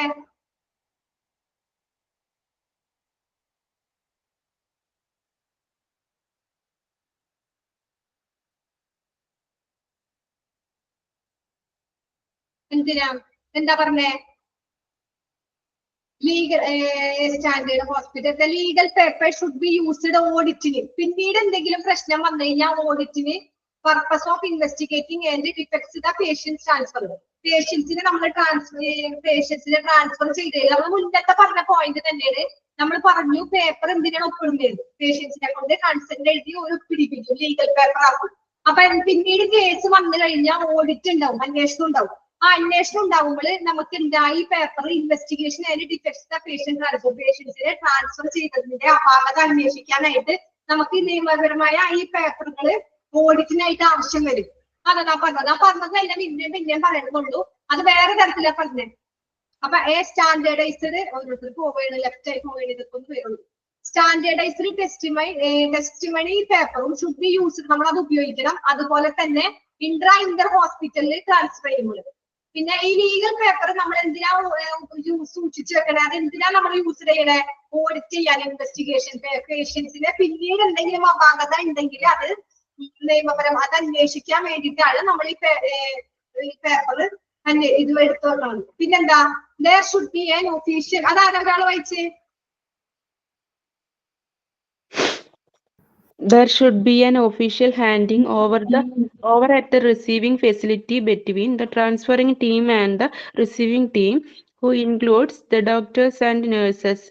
The different reports of clinical investigation and diagnostic studies should be transferred to the acquiring team. ഇപ്പൊ നമ്മള് ട്രാൻസ്ഫർ ചെയ്യുന്നു പറഞ്ഞു, പേഷ്യൻസിനെ ട്രാൻസ്ഫർ ചെയ്യുമ്പോ ആ പേഷ്യൻസിലെ ഡോക്ടേഴ്സ് ഉണ്ടാവും, നഴ്സുമാരുണ്ടാവും. അപ്പൊ there should be an official handle. നമ്മൾ ഒഫീഷ്യൽ ആയിട്ട് അവിടെ പോയി പേഷ്യന്റിനെ കൊണ്ടുപോയി റിസീവിംഗ് ചെയ്യണം. ഇവിടെ റിസീവിംഗ് ഫെസിലിറ്റി, ആ ഏത് ഫെസിലിറ്റി ഉള്ള ഹോസ്പിറ്റലാണോ നമ്മൾ പേഷ്യന്റിനെ കൊണ്ടുപോകുന്നത് അവര് റിസീവ് ചെയ്യുമ്പോൾ നമ്മൾ എന്താ ട്രാൻസ്ഫറിംഗ് ടീം നമ്മുടെ കൂടെ ആരൊക്കെയുണ്ട്? റിസീവിംഗ് ടീം ഉണ്ടാവും, ട്രാൻസ്ഫറിംഗ് ടീം എന്ന് പറയുന്നത് നഴ്സുമാരും ഡോക്ടേഴ്സും. നമ്മുടെ കൂടെ ആരുണ്ട്? നഴ്സുമാരും ഉണ്ടാവും, ഡോക്ടേഴ്സ് ഉണ്ടാവും. അതുപോലെ തന്നെ റിസീവിംഗ് ടീം അവർക്കും അവരുടെ നഴ്സുമാരും. നമ്മള് നേരത്തെ പോയി ആരെങ്കിലും ഏൽപ്പിച്ചാൽ പോരാ. ഇവിടുത്തെ പേഷ്യൻസിന് ഇത്രയും കെയർ ചെയ്ത് ഇത്രയും ആംബുലൻസ് വെന്റിലേറ്റർ ആംബുലൻസിൽ ഇത്രയും കെയർ ചെയ്ത് പേഷ്യൻസിനെ കൊണ്ടുപോകുമ്പോൾ നമ്മൾ എന്ത് വേണം? ഇത് അവിടെ ഉത്തരവാദിത്തപ്പെട്ട ആളെ തന്നെ വേണം നമ്മൾ ഏൽപ്പിക്കാൻ. ഇവിടെ നിന്ന് ആരാണ് പേഷ്യൻസിനെ കൊണ്ടുപോകുന്നത് അവിടെ പോയിട്ട് നമ്മള് അവിടെയും റിസീവ് ചെയ്യുന്ന ഒരു ടീം ഉണ്ടാവും. ഹോസ്പിറ്റലില് നമ്മുടെ ഹോസ്പിറ്റലിൽ പോയി വലിയ അഡ്മിനിസ്ട്രേഷന്റെ അടുത്ത് കൊണ്ടുപോയി പേഷ്യന്റിനെ ഏൽപ്പിച്ചാൽ മതിയാ? പറ്റില്ല. ലാബിൽ കൊണ്ടുപോയി പേഷ്യൻസിനെ പറ്റുമോ? ഇല്ല. ഇതിനെ പറ്റിയ നഴ്സിന് ഇൻചാർജ് നഴ്സ് അല്ലെങ്കിൽ ഡോക്ടർ ഇവരെല്ലാവരുടെ മുമ്പിൽ വേണം നമ്മൾ പേഷ്യൻസിനെ include the doctors and nurses ഇവര് പ്രധാനമായിട്ട് വേണം. കാരണം കാര്യങ്ങളൊക്കെ പറഞ്ഞ് ഹോസ്പിറ്റലിലെ TPR ചാർട്ടായാലും ഹോസ്പിറ്റലിൽ നമ്മൾ കൊടുത്ത എല്ലാ റെക്കോർഡ്സും നമ്മൾ ഹാൻഡിൽ ചെയ്യുന്നത് ആർക്കാ? ഡോക്ടേഴ്സിനും നഴ്സിനുമാണ്. അപ്പൊ അവരെ വേണം നമ്മൾ റിസീവ് ചെയ്ത എല്ലാ കാര്യങ്ങളും കൊടുക്കാനായിട്ട്. പിന്നെ എന്താ പറഞ്ഞേ? The different reports of clinical investigations and diagnostic studies should be transferred to the actuarial team. എന്ന് വെച്ചാൽ എന്താ? നമ്മൾ ക്ലിനിക്കല് പേഷ്യൻസിന്റെ എല്ലാ കാര്യങ്ങളും അന്വേഷണങ്ങളും അതിനോടുള്ള പഠനം ഡയഗ്നോസ്റ്റിക് പഠനങ്ങളൊക്കെ വ്യത്യസ്ത റിപ്പോർട്ടുകൾ നമ്മൾ കൊടുത്തിരുന്നു. എല്ലാ റിപ്പോർട്ട്സും ആ റിപ്പോർട്ട്സ് ഒക്കെ നമ്മൾ ആർക്ക് കൈമാറണം? ആ ടീമിന്. ആക്ച്വറിയൽ ടീം എന്ന് വെച്ചാല് നമ്മളെ റിസീവ് ചെയ്യുന്ന ടീം ഡോക്ടേഴ്സ് അവരുടെ ഹോസ്പിറ്റലിൽ നമ്മുടെ പേഷ്യൻസിന് നമ്മൾ അവർക്ക് കൊടുക്കണം. ആ ടീമിനെ പറയണം ആക്ച്വറിയൽ ടീം. അവർക്ക് കൊടുക്കണം നമ്മുടെ എന്ത് കൊടുക്കണം? നമ്മള് പേഷ്യൻസിന്റെ ഇൻവെസ്റ്റിഗേഷൻ റിപ്പോർട്ട്സ്, ഡയഗ്നോസ്റ്റിക് സ്റ്റഡീസ്. നമ്മളെല്ലാ നോട്ടും കൊണ്ടാ പോണത്. പേഷ്യൻസിന്റെ എല്ലാ റിസർച്ചും നമ്മുടെ കയ്യിലുണ്ട്, എല്ലാ നോട്ട്സ് ഉണ്ട്, എല്ലാ കാര്യങ്ങളും പേഷ്യൻസിന് എന്തൊക്കെ നമ്മൾ കൊടുത്തിട്ടുണ്ടോ എല്ലാ കാര്യങ്ങളും കൊടുത്ത് പേഷ്യൻസിനെ ഇവിടുത്തെ വെന്റിലേറ്ററിൽ നിന്നാണ് പേഷ്യൻസിനെ നമ്മൾ അവിടുത്തെ വെന്റിലേറ്ററിലോട്ട് മാറ്റുന്നത്. അപ്പൊ ഇവിടെ ആംബുലൻസ് വെന്റിലേറ്ററിൽ പോയ പേഷ്യന്റ് അവിടെ ചെല്ലുമ്പോൾ എന്തായിരിക്കും? വെന്റിലേറ്ററിലായിരിക്കും. അപ്പൊ വെന്റിലേറ്ററിൽ നമ്മൾ ആ പേഷ്യൻസിനെ ഡോക്ടേഴ്സിനെ നഴ്സിനെ ഏൽപ്പിച്ച് വെന്റിലേറ്ററിൽ എല്ലാവരും കറക്റ്റ് എല്ലാരും കഴിഞ്ഞ് ഇവിടെ കിടന്ന പോലെ അവിടെ തന്നെ എല്ലാ സെറ്റപ്പും റെഡി ആക്കിയിട്ട് വേണം നമ്മൾക്ക് തിരിച്ചു പോരാനായിട്ട്. അതാണ് ലാസ്റ്റ് പോയിന്റ് പറഞ്ഞത്. നമ്മൾ പേഷ്യൻസിനെ എല്ലാ റിപ്പോർട്ട്സും ഡിഫറൻസ് റിപ്പോർട്ട്സ് ക്ലിനിക്കൽ ഇൻവെസ്റ്റിഗേഷൻ ആയിക്കോട്ടെ ഡയഗ്നോസ്റ്റിക് സ്റ്റഡീസ് ആയിക്കോട്ടെ എല്ലാ റിപ്പോർട്ട്സും നമ്മൾ ട്രാൻസ്ഫർ ചെയ്യണം. നമ്മളിപ്പോ പേഷ്യന്റിനെ അവിടെ കൊണ്ട് ഏൽപ്പിച്ച് ട്രാൻസ്ഫർ ചെയ്ത് ആക്ടോറിംഗ് ടീമിന് നമ്മൾ ട്രാൻസ്ഫർ ചെയ്ത് പോരണം. വ്യത്യസ്ത എല്ലാ ടീമും അവിടെ ഏറ്റെടുത്തു എന്നുള്ള ആ ടീമിൽ നിന്ന് നമ്മൾ കൊടുത്തിട്ട് വേണം പോരാനായിട്ട്. അത്രേ ഉള്ളൂ. അത് ഈ പറഞ്ഞത് തന്നെ പിന്നെയും ഓരോ ഡോക്യുമെന്റേഷൻ ആയിട്ട് പറഞ്ഞതുള്ളൂ. അതിന് വലിയ പോയിന്റുകളൊന്നുമില്ല. നിങ്ങൾക്കറിയാൻ എല്ലാ പോയിന്റുകളും നിങ്ങൾക്കറിയാം.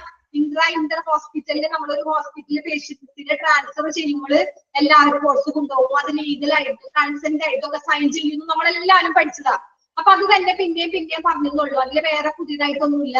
അത് നിങ്ങൾ വെറുതെ വായിച്ചു നോക്കിയാൽ മതി. ഓക്കെ. വേറെ ക്വസ്റ്റ്യൻസ് വരാൻ സാധ്യതകളൊക്കെ ഞാൻ അണ്ടർലൈൻ ചെയ്തിട്ടായിരുന്നു. അതിൽ നിന്ന് ക്വസ്റ്റ്യൻസ് വരുള്ളൂ, വേറെ ഒന്നുമില്ല. ഓക്കെ എന്നാ. അപ്പൊ നമ്മുടെ ഈ ഇത് കഴിഞ്ഞു. അടുത്ത ക്ലാസ്സിൽ നമ്മൾ വരുമ്പോൾ നിങ്ങൾ ഏത് പബ്ലിക് റിലേഷൻസ് ഇൻ ഹോസ്പിറ്റലിന്റെ കോപ്പി എടുത്ത് പ്രിന്റ് എടുത്ത് കൊണ്ടുവരണം ബുക്കില്ലാത്തവര്. ഓക്കെ. അടുത്ത ക്ലാസ്സിൽ നമുക്ക് ഫസ്റ്റ് സ്റ്റാർട്ട് ചെയ്ത് തുടങ്ങാം. Public relations in hospital. Okay. Okay, ma'am. Thank you, ma'am. Thank you, ma'am. Yes, ma'am. Thank you, ma'am. Thank you, ma'am. Okay, thanks.